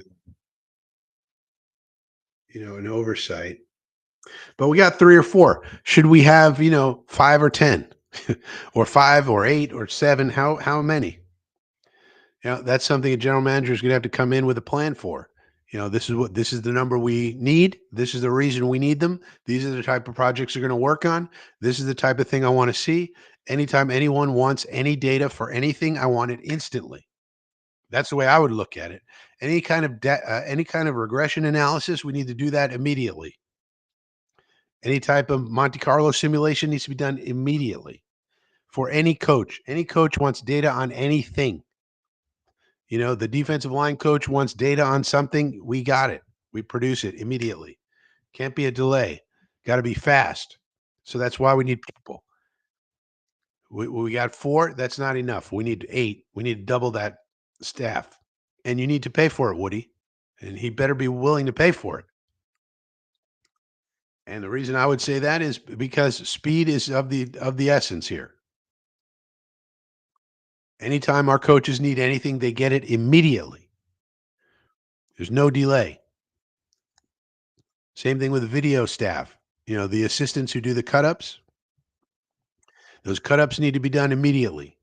So how many of those people do we have? Do we need more? Okay, let's double it. And you need to pay for those people, Woody. Yeah. Why? Because if there's 10 requests coming in, all those 10 requests have to be met within a certain time frame. 6 hours, 4 hours, whatever the time frame is. We're going to set KPIs, motherfuckers. We're going to have KPIs, bitches. Right? Anytime you get a request for a video cut up, needs to be done within X time, 4 hours, 3 hours, whatever it is. Anytime you get a data request, must be done within 12 hours or whatever makes sense. And that's how we're going to run a tight ship around here. Because whatever they're asking for, they need to get it as soon as possible, whatever makes sense. Well, he better not be cheap. If he's cheap, we're going to continue to lose, Wild Wave. You can't cheap out on this stuff. And he better be realizing this. And one of the, some of the reports that Connor Hughes, Country Club Connor Hughes, okay, has been doing, Wild Wave, he's saying that he's willing to pay. So that's some of the reporting that Connor Hughes is doing. And Connor Hughes is a lot of times the voice of the Jets. So he's putting it out there that Woody's willing to pay for these, for the new positions and all. So you can't cheap out on any level. That's one way to lose for sure. If you just say, well, the general manager says I need 8 data analytics people, I'm only going to pay for 5. That's a way to lose. You're losing. You're losing. If the general manager and all of that says I need, 4 video cut up people and we only have 2, you're losing. You're guaranteed to lose because the people who are making these decisions and making these recommendations are saying this for a reason. They're not just adding people to add people.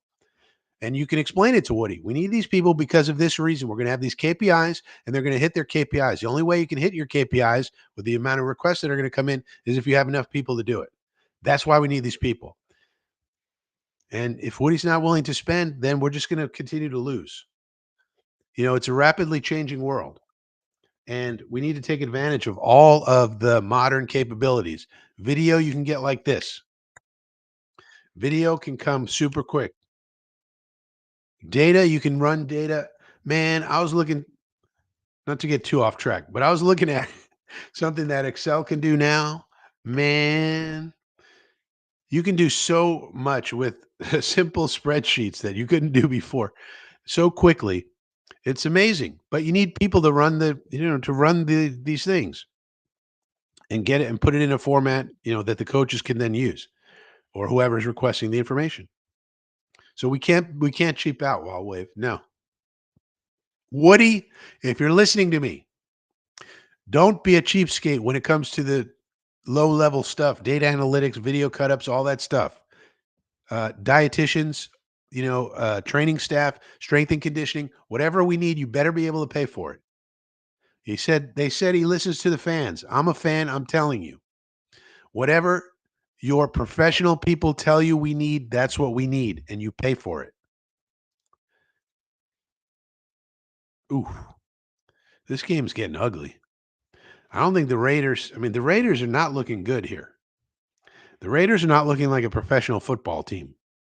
Although this is a penalty by the Chiefs here, but they're not looking very good. Boy, they're putting Jones on the outside a lot. You wonder if Quinnen can do that.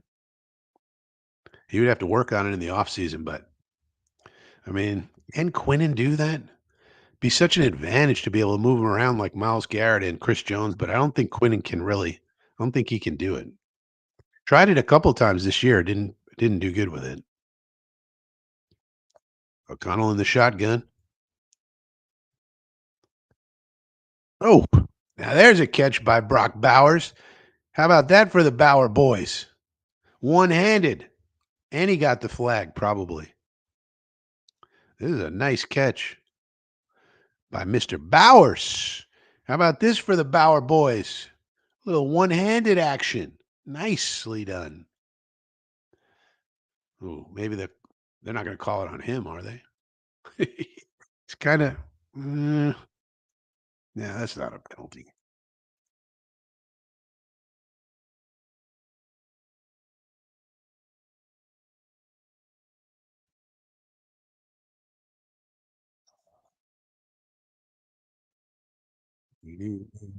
So Roger says Jets playoffs 2026. I think we can make the playoffs next year if we get the right people.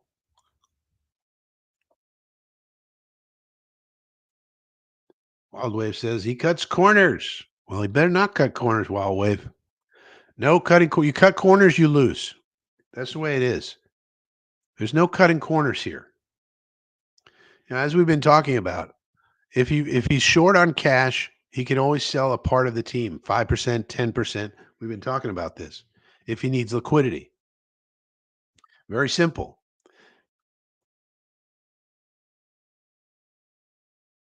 I mean, the Bills are selling, 21% of their team soon. That's a penalty on the Raiders. And it looks like Steven Ross is going to be selling a part of his team, the Dolphins.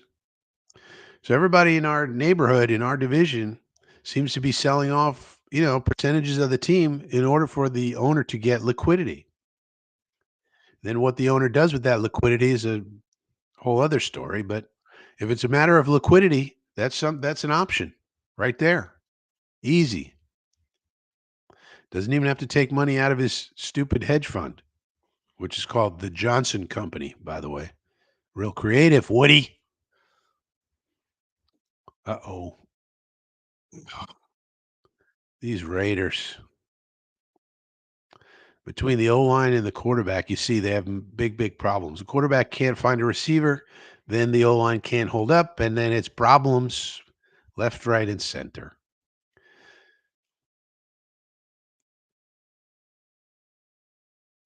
74, Colton Miller, that's their best tackle too.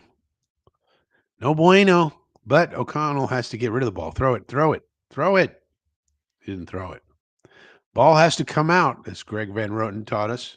All right, but now they're going, and that's why this is such a bad thing because should not have taken that sack. He should have thrown it away. But he misses the field goal. Jesus Christ. Pierce has to be tearing his hair out. Well, he doesn't have any hair, but Jesus. Can't even hit a field goal. I thought Carlson was a good kicker. What's up with that?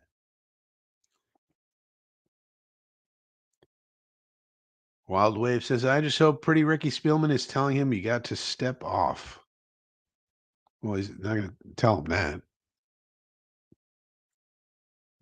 Spielman and Tannenbaum are just doing vetting of candidates, so which you need to hire a third party for that. The Jets don't have staff to do that. So no. Well, actually, what and Spielman already discussed what's going on. He basically said, he and Tannenbaum, already met with the Jets, and the first meetings are all about, okay, what are you looking for? What are the qualities you want? What's the level of experience? What kind of pay are you, willing to shell out? Woody, and then once they get those parameters, it's a lot more in depth than that, but that's the general tenor of it. You're looking for experience, you're looking for first timer, you're looking for, are you ruling out first timers, all that thing. Woody tells him what he wants, and then they start the vetting process, you know, because there's, for general manager, there's probably 200 candidates. So we don't have time to vet those people. So they're starting the vetting process. So that part of it, I'm pretty encouraged about. We got two experienced guys to help us. That's good. But they're not going to tell Woody what to do. Woody's going to tell them what to do. We retain them to do certain things for us. That's what happened. Now, of course, I support the initiative of Green Bean for general manager, of course, GB for GM. And from what I understand, Green Bean is actually emailing uh, Woody his resume. So wish him good luck. Maybe Green Bean can get in there.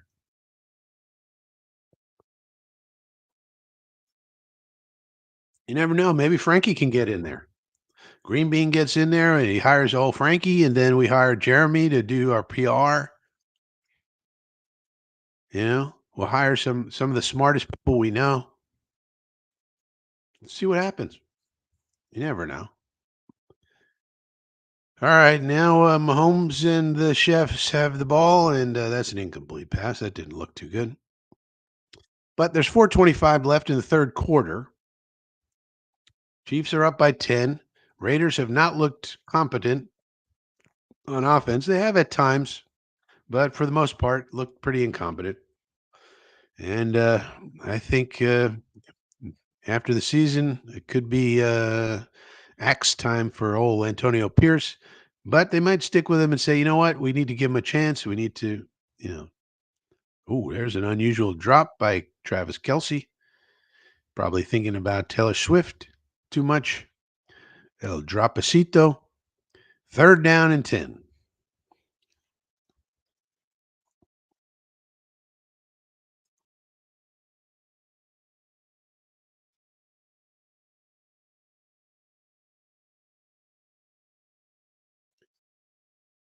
So we'll have to see about that.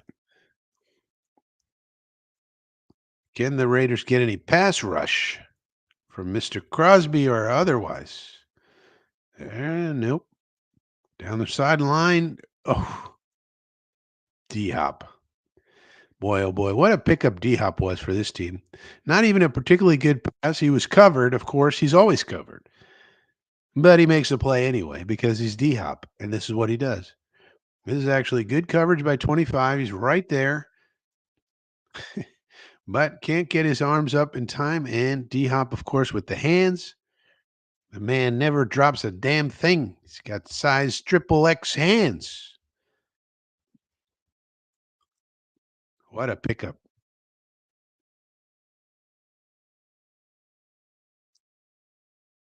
Perfect pickup for this team, anyway.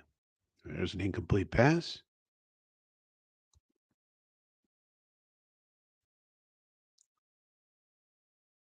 Mahomes hasn't been, terrific. It's been good enough. Hit him when you need him. You know, that play was crazy. Good old Mahomesy.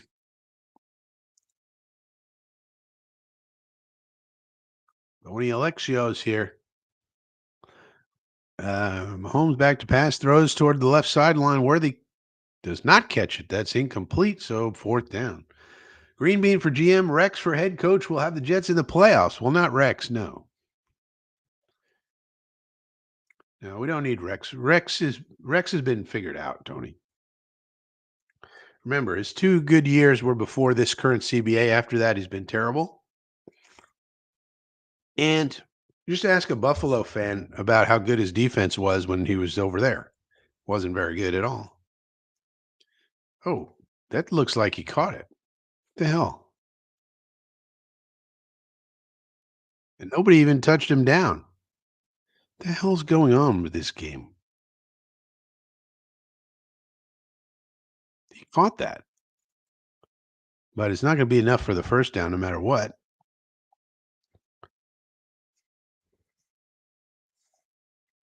Yeah. So the only thing Rex has going for him is that he really wants the job. In my opinion,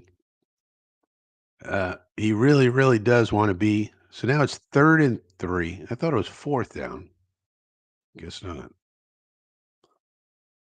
Ooh, incomplete. Well, but now they're in field goal range, so they can kick another field goal and go up by 13. But yeah, you got to give Rex credit for at least wanting the job and publicly stating so. Got to give him credit for that. That's for sure.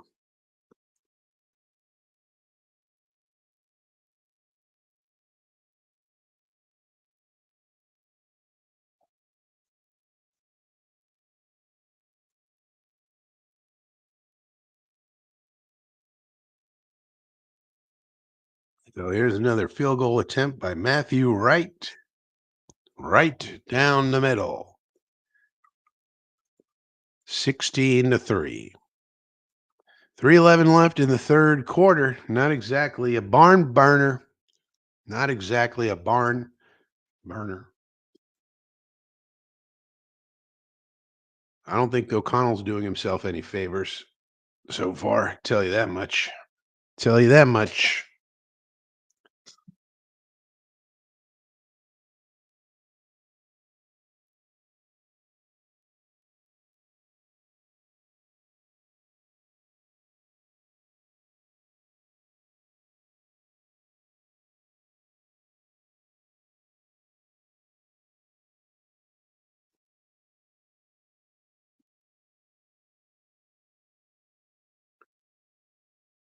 Yeah, so that's what we got going on. Black Friday, chefs, Raiders.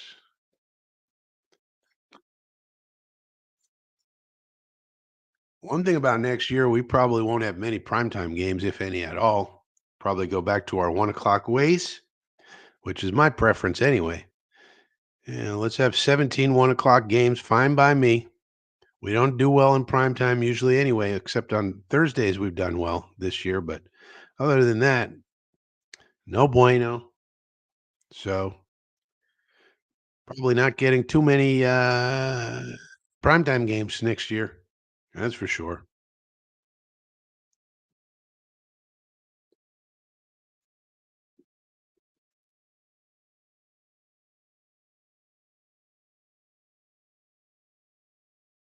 That is for sure.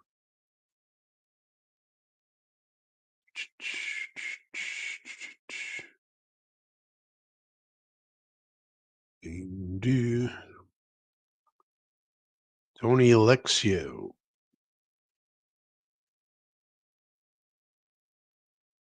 Um, I don't know if you're joking, but Tannenbaum has been retained to vet candidates. Um, has nothing to do with what's going on the field. Tannenbaum and Spielman have been retained by the Jets to perform certain duties pertaining to hiring of the new GM.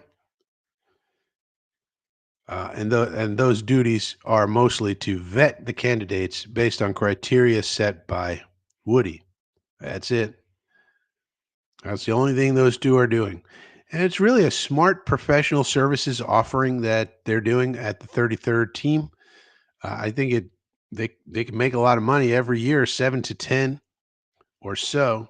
Oh, there's one return out of this dynamic kickoff that got an exciting play. So maybe the Raiders can get back into this here. See what the offense can do.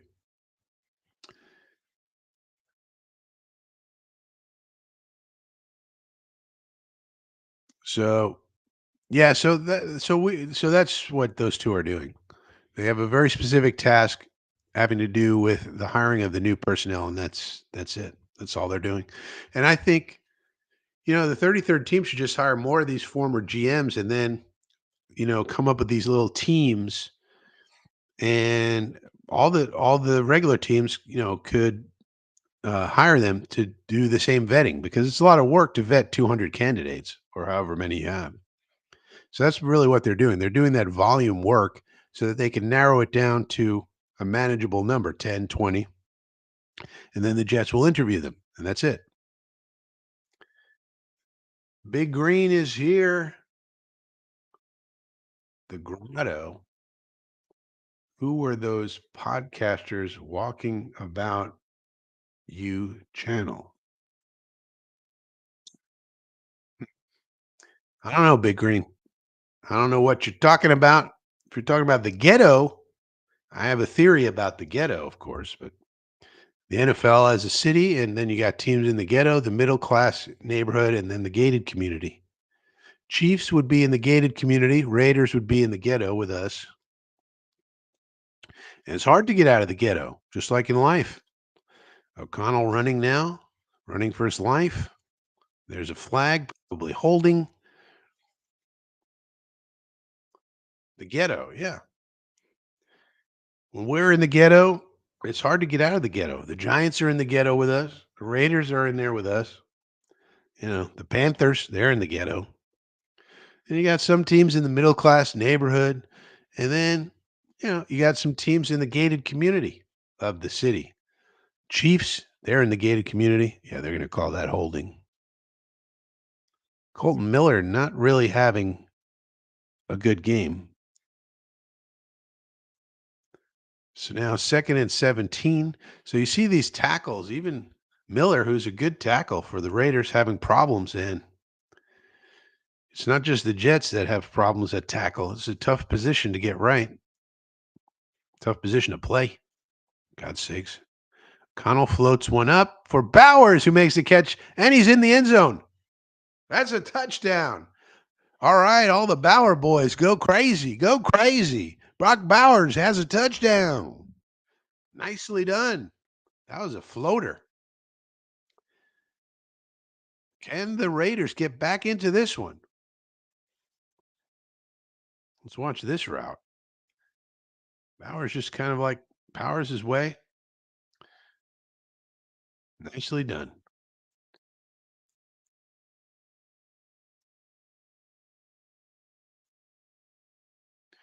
Nicely done.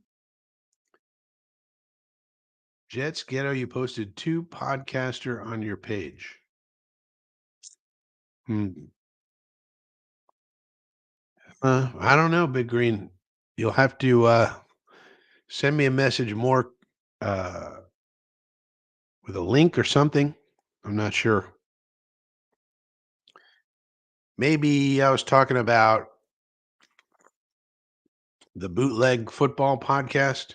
I think I was Bootleg Football Podcast is Brett Coleman and EJ something or other.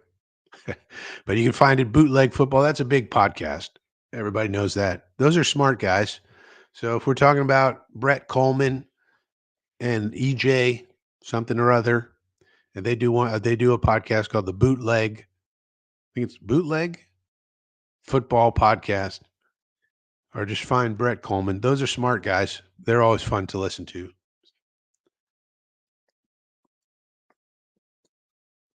And they were basically saying that the 2 most important things is offensive line play and quarterback play. And we haven't had those things under the Saleh era for different reasons. Sometimes the offensive line was bad, sometimes they were injured, sometimes they were this or that. Oh, I see what you're talking about. Well, what about him? Big Green, though. So this was just two people talking about my video about the ghetto. So this is just people talking about that video I made about the ghetto. They're just kind of explaining it, Big Green. Explaining the concept. I think it's a good concept. The concept being the NFL is a city. You got the ghetto and all the people who live in the ghetto, and those are the bad teams. And then you got people who live in the middle class neighborhood. Those are the teams in the middle who are sometimes contenders, sometimes not. They're sort of in the middle. And then you have the gated community with all the elite teams, you know, the Bills, the Chiefs, the Ravens, the Steelers, the Packers, the Lions now. The Lions went from the ghetto to the gated community. You know, the Lions are the team that we want to emulate the most because they for a long time they were in the ghetto and they got out. Dan Campbell and Brad Holmes pulled them out. So if there's a model out there, it's the Detroit Lions. You want to get out of the ghetto, follow the model of the Detroit Lions. That much is true.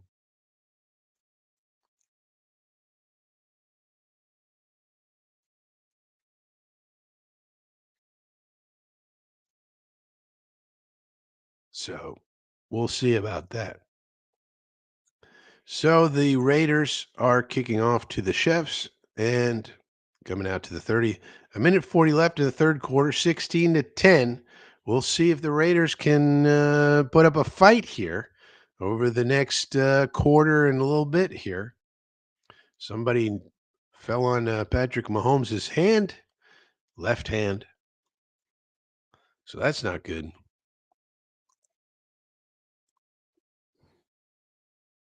At least it's the left hand and not the right hand. But he's back out there, of course. Tough SOB. Hands the ball off to Hunt and gets about 4 or 5 yards. Nice job. Who were they? Big Green says, just some people. Doesn't really matter. Tony Alexia. We should have a petition to sign. Yeah, start one up, Tony. Go ahead. No one's stopping you.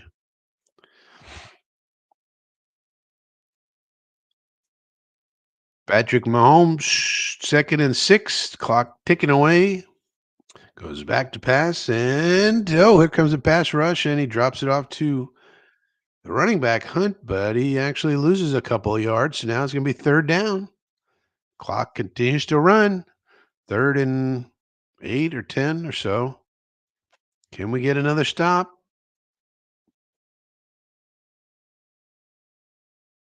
3rd and 11. 3rd and long. Definitely need to get a stop here. Get a little momentum going. Maybe the Chiefs aren't taking the Raiders seriously enough. Or can Mahomes pull out some more Mahomes magic on third down? Goes back to pass. Moves to his left, to his right. Crosby not able to bring him down. He throws it. More Mahomes magic, and Hopkins drops it. Maybe we should call him DeAndre Dropkins. Look at Mahomes is amazing, man. Like he just knows how to escape, even with Max Crosby, the Condor on him. Beats his man. One miss, two miss, and right before he goes down, he throws an accurate pass somehow, some way, and DeAndre Dropkins drops it. Amazing. Well, now the punter's on, so they got a chance here. The Raiders, the momentum might be swinging. Swing that momentum. And the punt now, they're going to get the ball around the 30-yard line, so decent field position. And we'll see if they're able to capitalize on this. As the Chiefs have stalled out somewhat.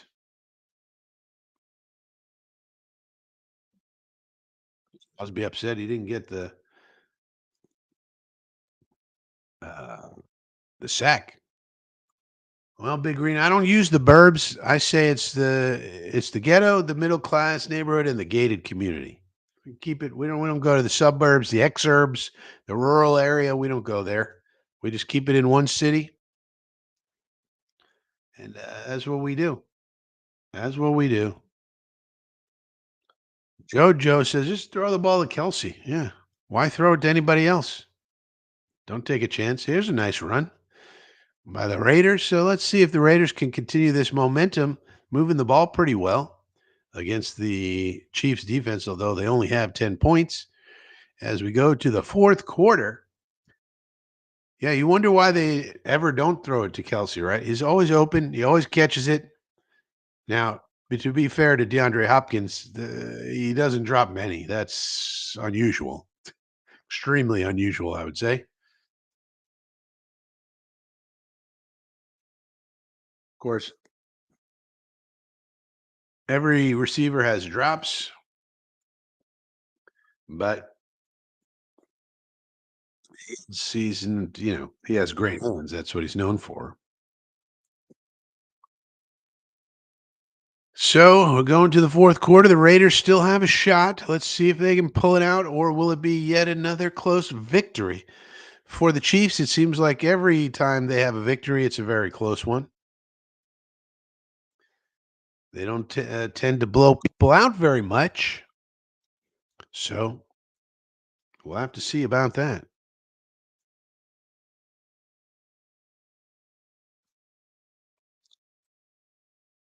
But their offense has not looked great.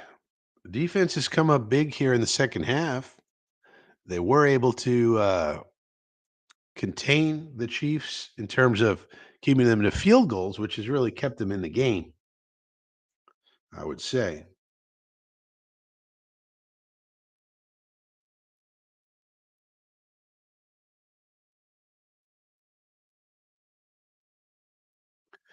So we'll just have to see if they're able to keep it up. Big Green says, how was your Thanksgiving? It was fantastic. How was yours, Big Green? And hopefully everybody out there had a very nice Thanksgiving Day holiday. Uh, and Black Friday. Actually, today is Black Friday. So hopefully you're enjoying Black Friday, Small Business Saturday, Cyber Monday, and everything else. And then we got the Jets game on Sunday. So there's that. I will be on the Green Bean channel, to report on the game, keep track of the drives, the drive charting, all of that. So we'll have to take a look at that. And then there is Coffee with Frankie on Sunday morning, 10 a.m. Coffee with Frankie, 10 a.m. on Sunday morning.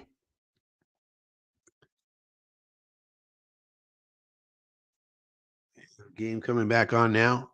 One more quarter of AFC West football from GEHA Stadium in Kansas City.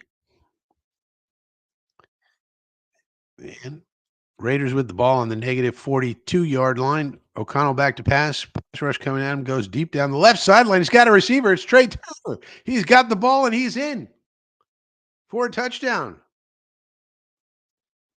Just throw bombs, baby. Just bomb it down there. He had one-on-one coverage and he beat his man. Did he step out? Is there a flag? We don't see any. Let's go Raiders. How about that for a deep bomb? This kid, 11, is a good player too, Turner. He's a good little player. More of a slot receiver, but hey, he's got some speed as well. Let's go Raiders. Steve Spagnuolo can't figure it out. Stevie Spags, you wonder if he's going to get some head coaching consideration this turn in the cycle. Ooh, almost blocked the extra point, but he makes it.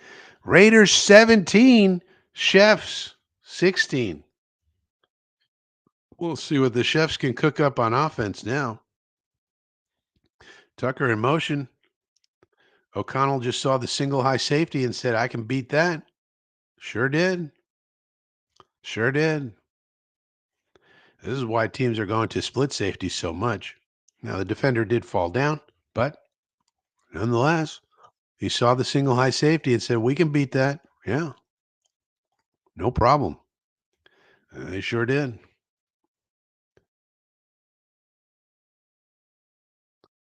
Like to see a few of those from old Aaron Rodgers going forward. Chefs are upset on the sidelines. Raiders and O'Connell are happy. Let's see a few bombs from old A-Rod. How about that? Can we see a few bombs from Aaron Rodgers occasionally? How about that?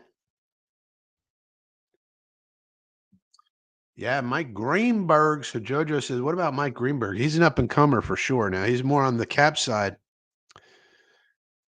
You'd have to pair him with somebody, probably. I'd like to pair him with a personnel guy. So Greenberg is definitely a candidate, a good candidate. He is a Jet fan, grew up a Jet fan, but this whole Jet fan working for the Jets thing hasn't worked out too good for us when it comes to Jeremy Ruckert, for example. But an executive is different. So Greenberg is definitely an up and comer. He's a candidate. He's more on the capology side, but that's okay. There's basically two paths to becoming a general manager. One is on the cap side, understanding the contracts and all of that. Examples of those type of people are Mike Tannenbaum and Howie Roseman, for example. And then the other side, of course, is scouting. Mahomes back to pass, couldn't find anyone. Now running. Ooh, Adam Butler with the tackle, though the man was 8 yards downfield, sir. You probably shouldn't be flexing for that. It's an 8-yard gain. But nonetheless, um, they try to use Crosby as a spy there, interestingly.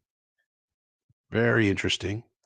Um, and then the other side, of course, is scouting, which is like the Joe Douglas, Eric DaCosta, Joe Ortiz, the most of the GMs.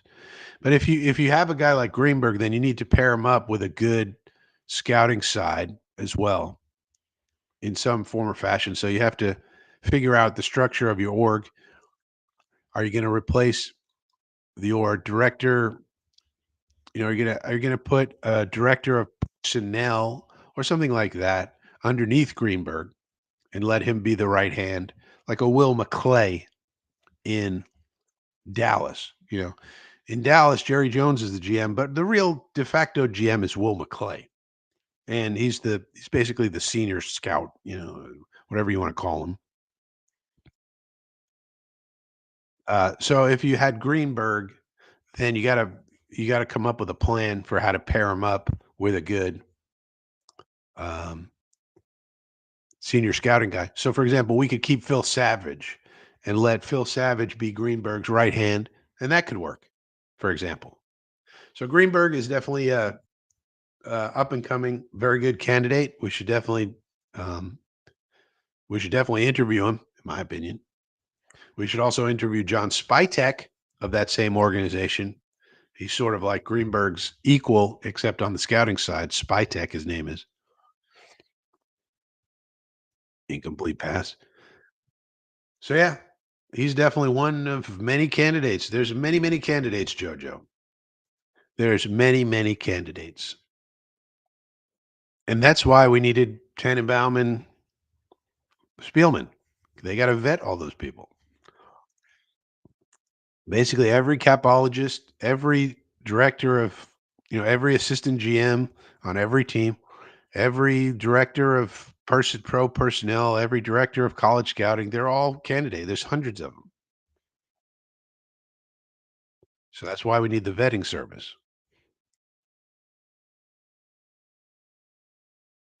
Turn your head around 25.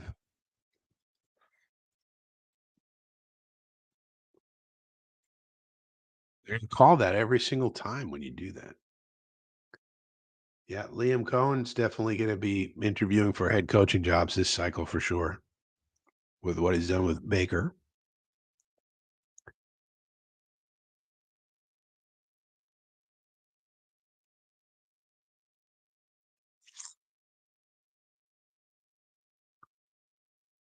Amazing how these guys just can't turn their head around. They have to make contact with people.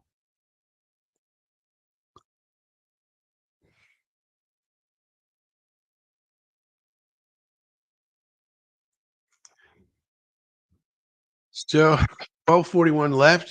Raiders up by one now. Wanya Morris continues to struggle. That's a position they're going to look to upgrade in the offseason, I would wager.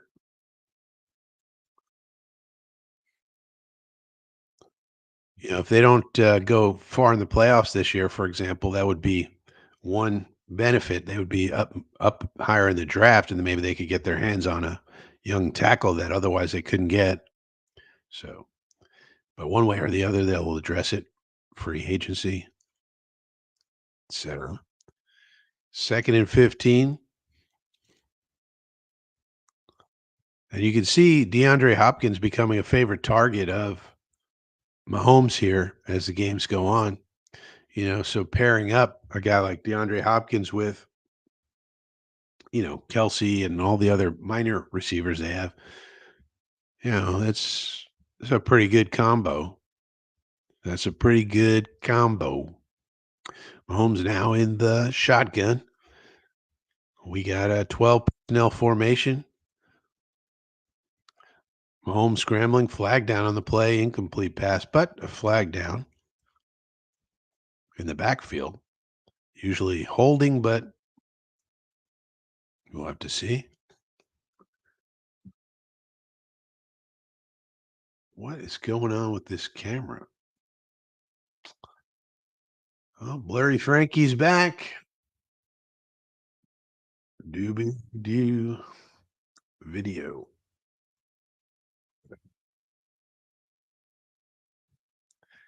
Maybe you just have to change settings every few hours. I don't know.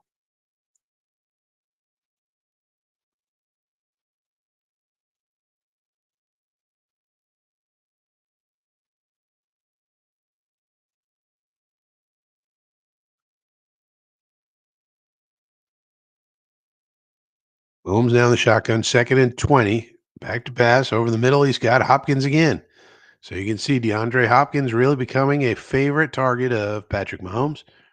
And you could see that becoming something more as the season goes on, becoming a clutch receiver. And then you got, two of those big time ones.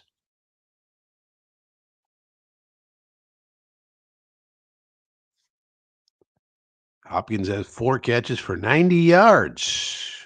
Big time. That's big time. Mahomes back to pass. They don't get much pass rush over the middle to Worthy. And he takes it to about the 5-yard line. Chief offense, sort of inconsistent in this game, but now putting it together in the fourth quarter when they need to, as usual. As per usual, just left him wide open. Mahomes smart enough to find him. Find the open guy. That's a good thing to do if you're a quarterback. Throw it to the open one. That's a good thing.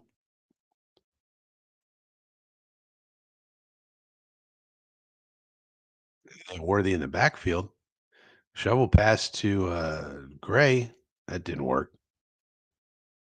So if the Raiders can hold them to a field goal here, that would be good because then they could win it with a field goal, though there's a lot of time left. 11 minutes remaining in this game here.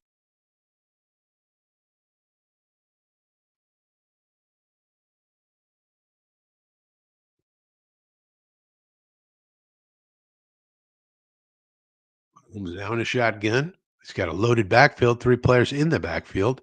Fakes a handoff. Now throws it to Hopkins, who catches it, but out of bounds. That does not count.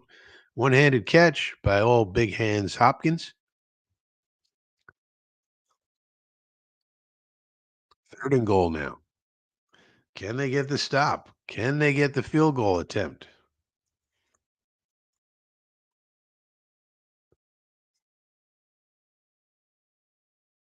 That's not even close. All right, now third and goal. They're probably not going to run the ball, I would figure, but let's see what they do. 12 personnel, 3-by-1 formation, looking probably to bunch it. Oh, and here comes the pass rush, and they got Mahomes tied up. So they're able to sack him, and now they're going to have to go for the field goal. If they make it, they'll only be up by two. It's good news for the Raiders.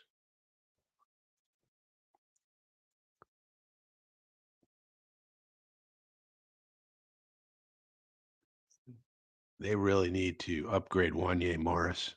That guy stinks. Do they have a guy on IR or something? Is he the starting guy? Wanye. He no good. He could derail their whole season if they played, they were playing better competition like in the playoffs and so forth. That could be a problem. Oh, Wanye. Problematic. We'll have to see about that. But they held them to a field goal once again.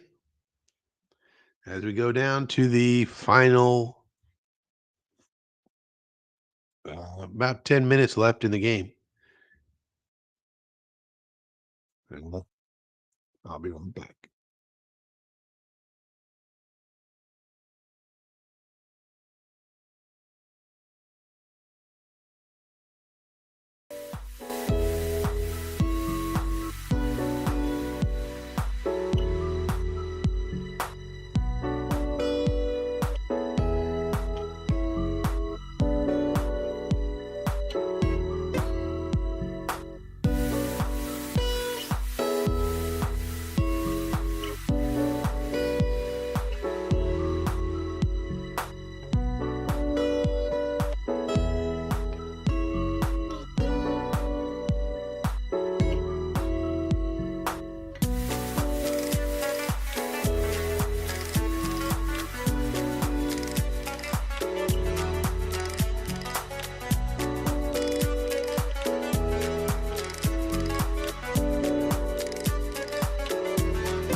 We're back.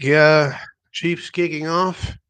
Return man for the Raiders gets out to the 25, out to the 30, 31-yard line. That's where they'll start this drive.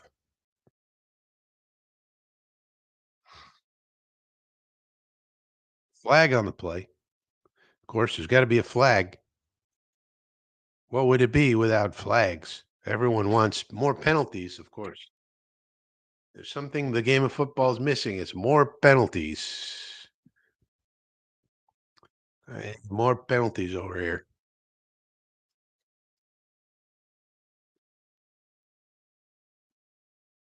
Illegal block in the back, so that's coming back. 9:48 remaining. AFC playoff picture. We're not in that one. We are not in that one. We're not even in the hunt.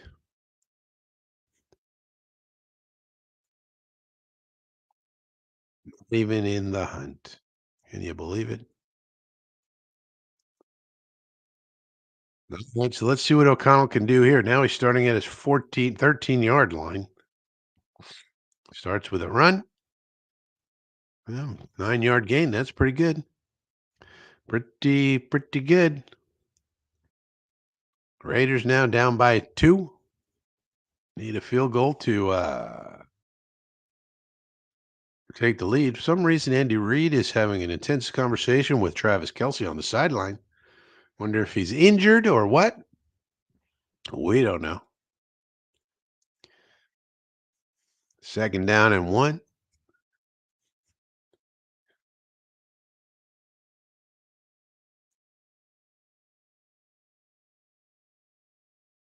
Running play about 6, 7 yards before they stop him. Good job. That's a first down.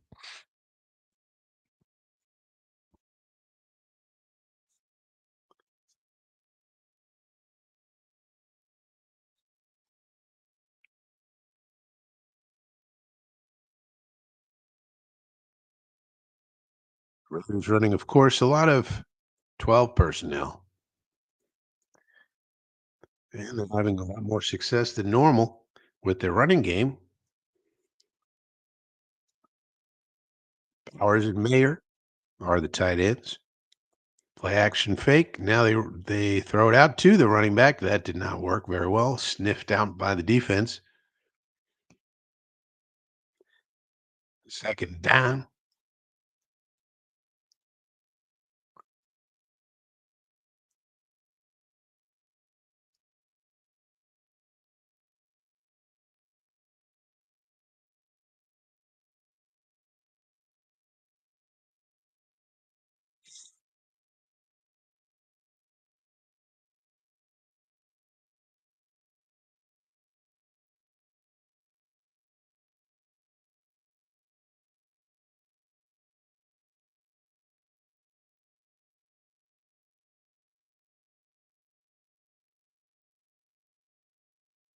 Oof.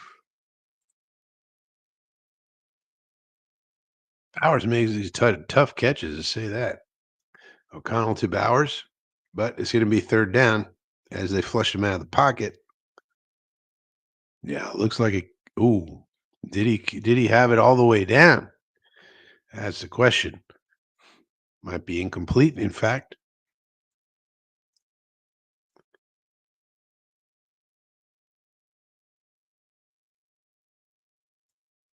Drew Tranquil on the coverage. Gets the feet down, but does he control it all the way through? Third and 9. 1 second on the shot clock. Gets a pass off, but that's incomplete. And they're going to have to punt. So just too much inconsistency for the offense on the Raiders. 6:58 remaining. Kansas City will try to both milk the clock and put another 7 on the board, and that will probably wrap up this game for them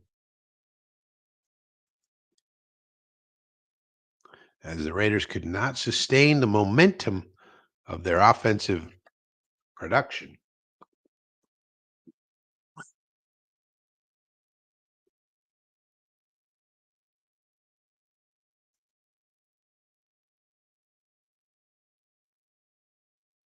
Old friend Nicole Hardman returning punts for the Chiefs.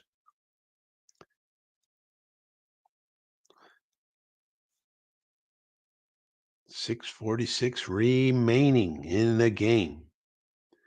As this game winds down, and then all of the early games will be completed. Thanksgiving games, Black Friday games. Eventually, we're going to have some Saturday games. Maybe we'll do some live streams for the Saturday games when those start up after the college football season's over with.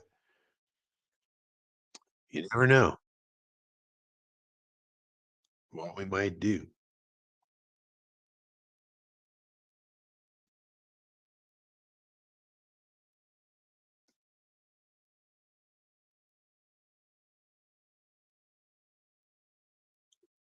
No, really? No.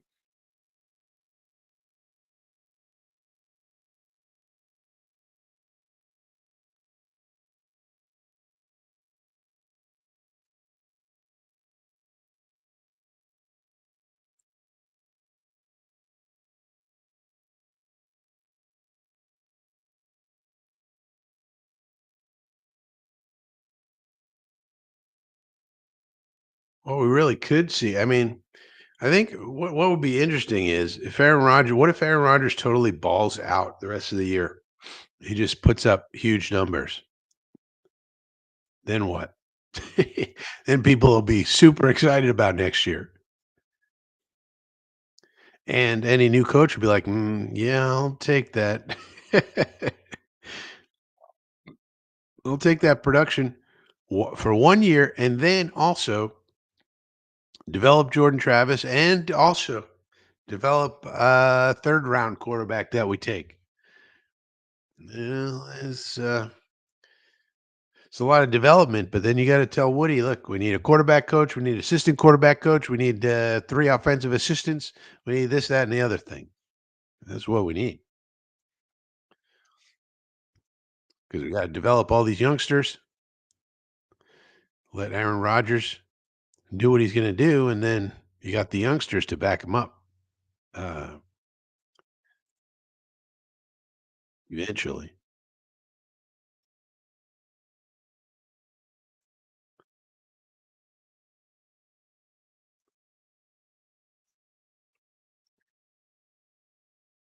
Oh, so Wanya Morris was taken out of the game. He was struggling so much. Look, here's a team. If you struggle, they take you out.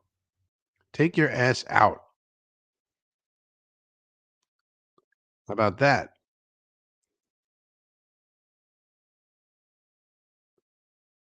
That's called accountability. This is what we need. A coach who's not afraid take a guy out if he's not playing well. Well, who they put in, but this is what we call accountability. 2nd and 8 as they try to milk the clock a bit. Mahomes incomplete. 3rd and 8. Getting good pressure on Mahomes still.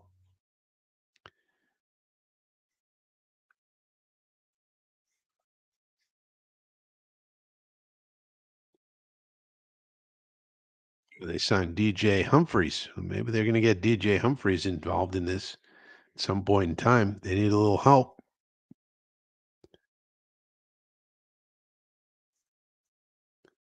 3rd and 8.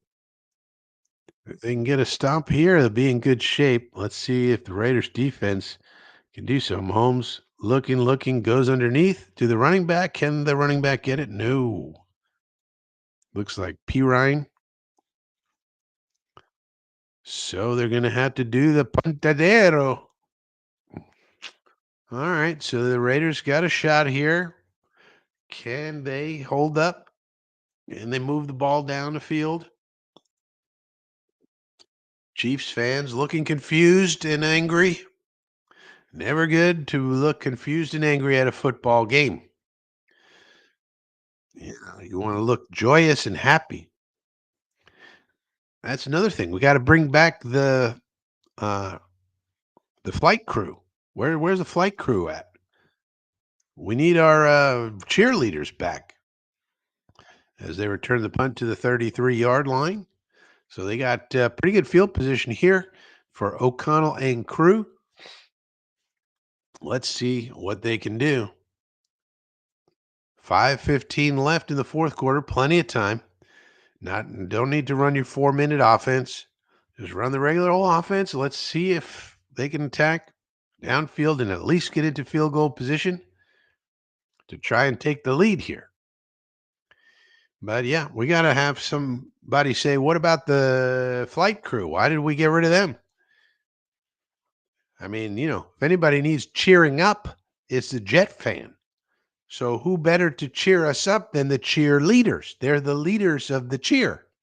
Now look at the Chiefs. They got cheerleaders. I don't know what they call their cheerleaders, but they lead the cheering. That's what they do. And so the Jet fan, we need cheering up a lot of the time. And so I think we got to bring back the flight crew. We need to bring back our cheerleaders. Let's get more cheery on the sidelines. Now, here's O'Connell in the shotgun, and he hands it off to the running back. Yeah, they've been running the ball pretty well. The problem's been the pass protection. They got plenty of time. They can keep running the ball if they want to. Might be a good idea. They've been moving the ball effectively here. Pass rush has been a problem for them. So maybe just keep running the ball. And it also helps with milking the clock so you don't give Patty Mahomes too much time because you know what he does. I would keep running it if it were me, but that's just me. They're throwing it. Well, short pass to the running back who gets 3 yards, and that's a first down. Let's keep moving the chains, boys. Let's keep moving the chains. Let's go, Raiders.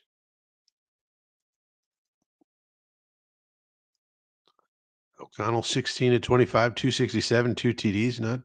Not terrible. Brock Bowers, 7 catches, 97 yards and a touchdown. The Bauer boys are happy about that one. Old Brock Bowers playing his butt off. Throwing the ball again. And there he is. Brock Bowers makes a catch for about 3 or 4 yards, five, maybe five. Now the clock winding, 3:40, 8 catches, 102 yards for Mr. Bowers. Bauer boys in ecstasy that he's over 100 yards. They're taking their sweet time. May want to move into 4-minute offense mode. They are taking up a lot of time, although really they got plenty of time at the same time. So 2nd and 6, that was a 4-yard pass. Well, there you go. Well, he finds his check down, go out of bounds. Nicely done. Bowers with another catch. And Goldstein says, "Is O'Connell a Brock Purdy or a Gardner Minshew?" Mm, we don't know. He's playing pretty good this game. I mean, he's had his moments. You need a bigger sample size to know with these quarterbacks. What I will say is he seems at least decent. Like he's at least a backup in the league. I would say. He's not terrible. So you got at least a backup kind of guy, at least, and maybe he's better than that. He's played well at times. He's been inconsistent, but most young quarterbacks are inconsistent. But I would say, this is a guy that's got a good head on his shoulders. He's not gonna, you know, he's gonna put in the work and all that stuff. He's gonna be a good leader and da da da da da. No problems. And he's played well today, pretty well. But they only have 17 points. Clock is ticking. They're really taking their time. It's down to 2:31, though. They're in decent shape, field position wise. 2nd and 11. They're abandoning the run. I think they made a mistake with that. Now it's 3rd and 11. They should not have abandoned the run. And this is the play caller's fault. They're gashing them with the run. They got plenty of time, and now they're throwing on first down. They're doing this, they're doing that. A couple of things go wrong, and man, that's a great play by Karloftis. And now you're 3rd and 11, and you're not in field goal range, I don't think. So you need to at least get 5, 6 more yards here, even if you don't get the first down. 2:24 remaining. You need positive yardage on this play, and you don't get it. Uh, you have trouble with pass pro, and you abandon the run. That's not smart. And now,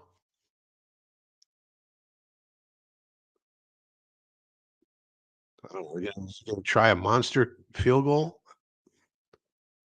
Man, 2 pass knockdowns in a row. It was honestly just bad luck. Guy gets his hand up. Freaking Chiefs, man. That's honestly just luck. Ugh. And now they're punting. This game sucks. I mean, why are you even going to punt here? You might as well go for it. What are you doing?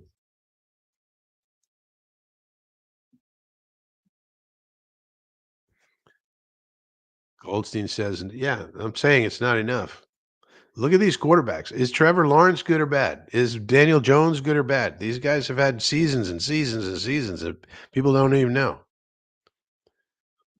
Not enough info, Brian. I would say my assessment is still the same. Oh, now they're trying the monster field goal. I mean, I was going to say, why are you going to punt? The game's over if you punt 58 yarder. All right, maybe he could kick a 58 yarder. Doubt it, but yeah, my assessment's the same. He's okay. He's at least a backup, and maybe he could be more depending on how he develops. No way. My God, that didn't even come close. For God's sake, what's wrong with this kicker? I thought he was good. Jesus, man. And the Chiefs are gonna win again by 2 freaking points against the Raiders. Wow.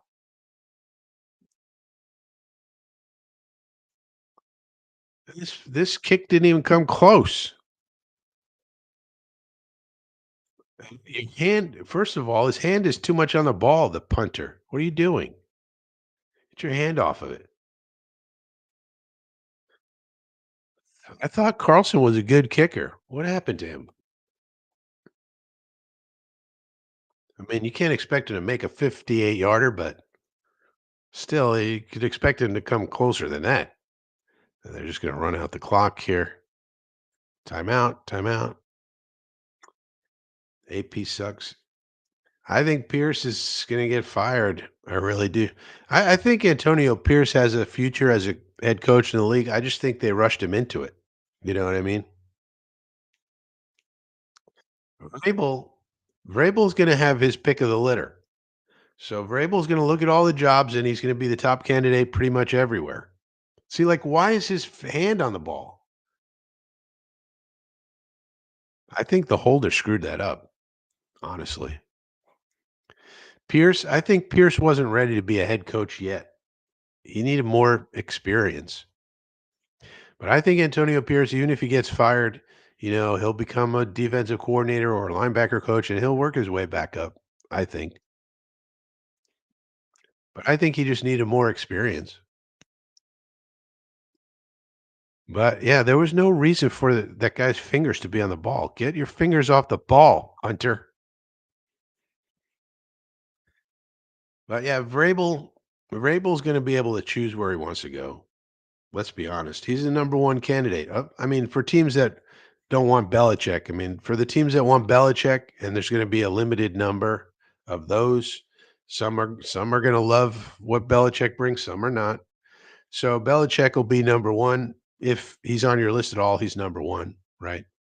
Then after that is Vrabel, and then after that is probably Ben Johnson, and then after that, that's probably the top tier.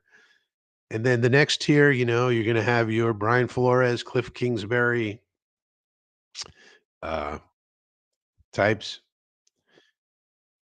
and all of them. Liam Cohen, all the hot coordinators.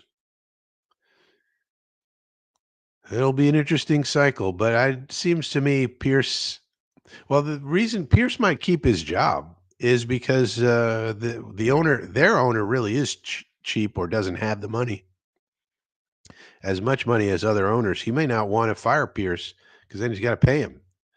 3rd and 2 could make a game of it still if they stop him here. Let's see if they do. Nope. Mahomes is passing, of course. And incomplete. Any flags? Any flags? Any flags? No, all right. There's still a chance. Still a chance. No flags. Incompleto, 2 minutes and 3 seconds. All right, we got a chance. We got a chance. He overthrew Worthy. Just an overthrow. Should have had him. But he was under pressure by Divine Diablo.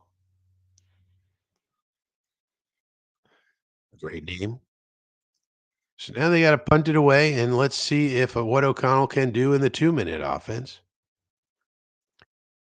Spagnola's going to blitz the hell out of him.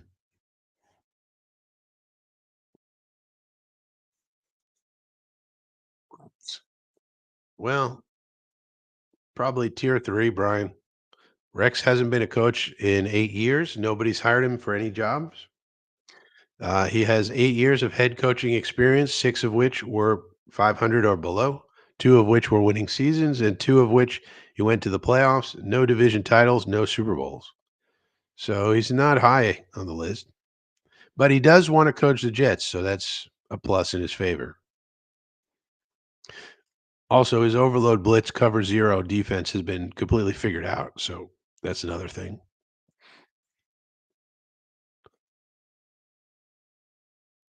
And I don't think he's going to adjust well.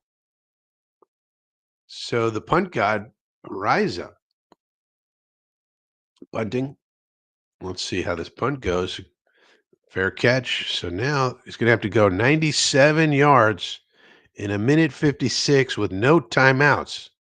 Well, no, he only has to get a field goal. So not 97 yards, but got to get into field goal range with a minute 56, no timeouts. Let's see what O'Connell can do.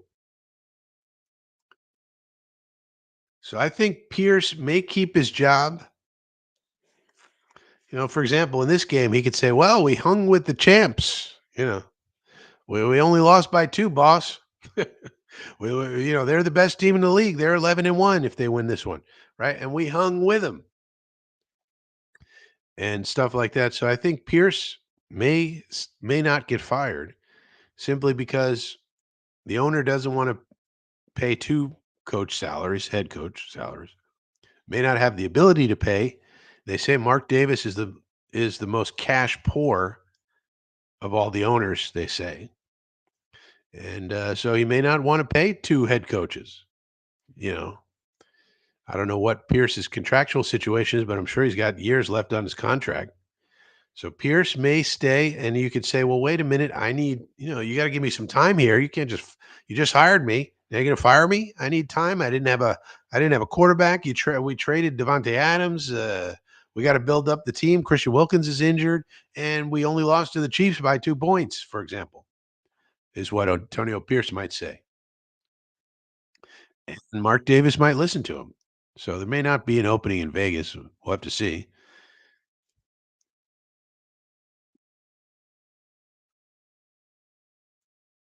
I mean, I think the Raiders, you know, are going to have to figure out what they want to do at quarterback. Minshew's out for the year now, so he's out of it. But they'll probably keep O'Connell for at least a backup, and then they use their first round pick on a quarterback. They get Cam Ward.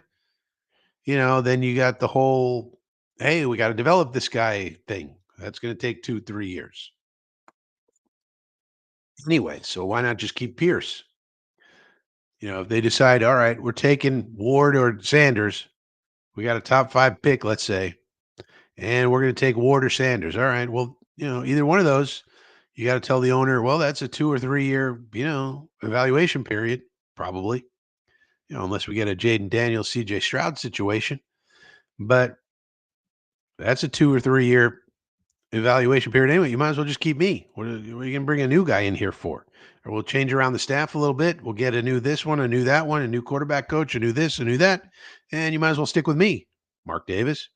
What's the difference? You're going to have to evaluate the rookie anyway over a 2 or 3 year period before we know if he's any good.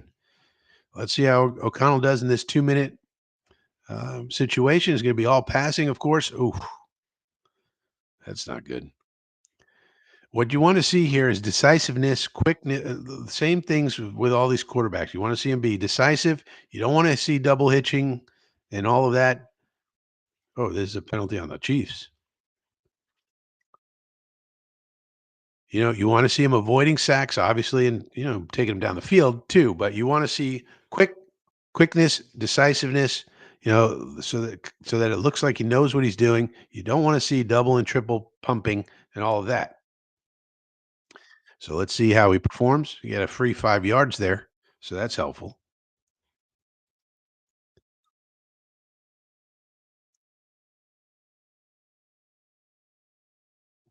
Back to pass. Here comes the pass rush. Goes underneath. That's nicely done. That's going to be a first down. All right. Let's go. Quick, quick, quick. Abdullah, let's go. Quick, quick, quick. Let's get it. All right. Get set. Everybody get set. Let's get set. All right. That was good. Good operation there. Underneath again. At some point, we're going to have to go down the field a little bit. Let's go.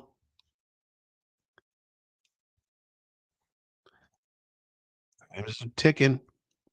Problem is the timeouts. Second and 5. Nice. Okay, there you go. All right, now you got to spike it. Now we got to spike it. Let's go. Let's go. Everybody to the line. We got to spike it. We got to spike it. Spiky, spiky, spiky. They're not spiking it. Why are you not spiking it? I'm not going to run the play. Okay. Oh, all right. Spike it now. See, now he's doing this pretty well. See, I'm liking this. This is good. Too much time going off. Spike it. They're not spiking. Okay. This is pretty good. Pretty good operation here. Finish it off now. Go out of bounds. Go out of. Oh, Jesus Christ. Are we ever going to spike it? Second down. It's too much. We have to spike the ball. Thank you. We don't want a Caleb Williams situation over here from yesterday. That is Caleb Williams, Matt Ever Flunky.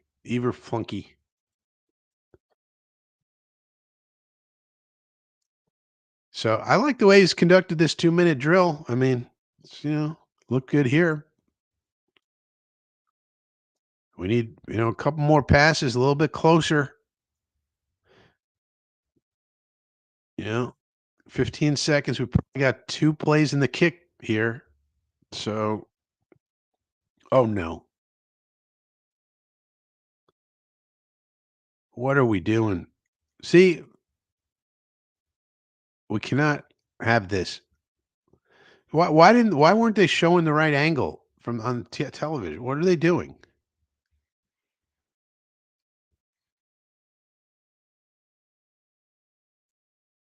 Although you look at Pierce on the sideline, he looks defeated.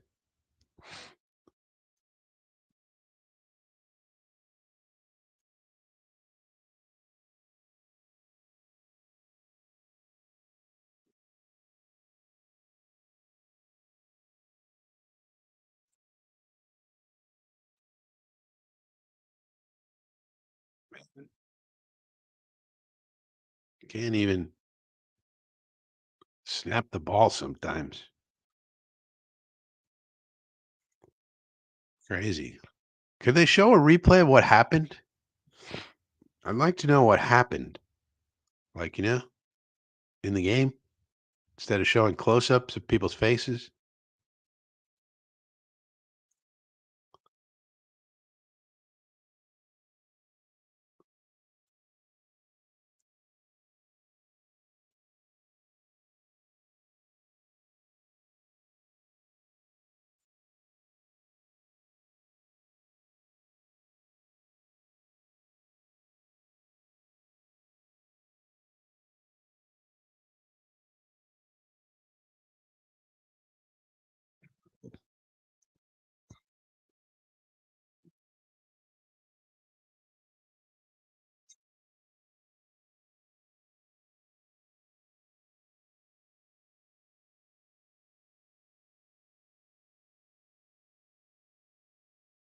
How's it a penalty on them though?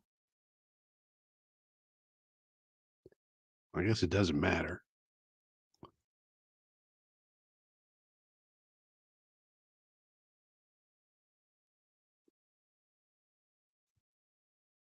Just a comedy of errors. Uh, terrible, terrible, terrible. What a way to freaking end the game.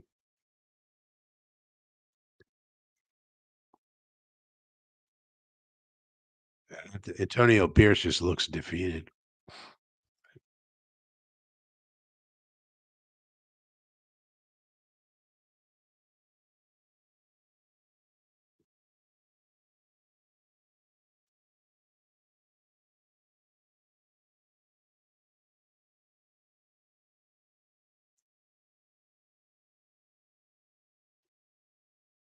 Well, Kansas City is going to pull this one out. They didn't even get a chance to go for the field goal at the end because of penalty and fumble and whatever. Let's give it to Kansas City. Hey, you hate to see it. You just have to wonder when the luck is going to run out for these Chiefs. I mean, just get the like craziest wins. So that's a week 11 and 1, I tell you that much. That is a week 11 and 1. You gotta wonder if that's ever going to come back to haunt them in the playoffs or whatever.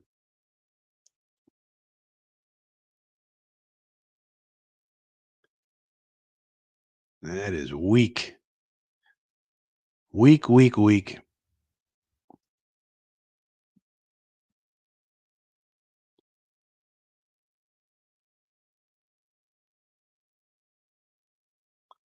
Looking at Twitter to see, it doesn't seem to be any kind of explanation.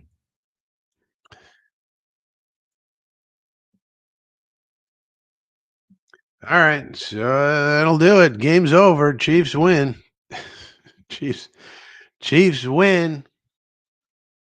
Wait, what happened? Yeah, exactly. There was a penalty and a fumble, and the penalty was against the Raiders, and they lost the fumble.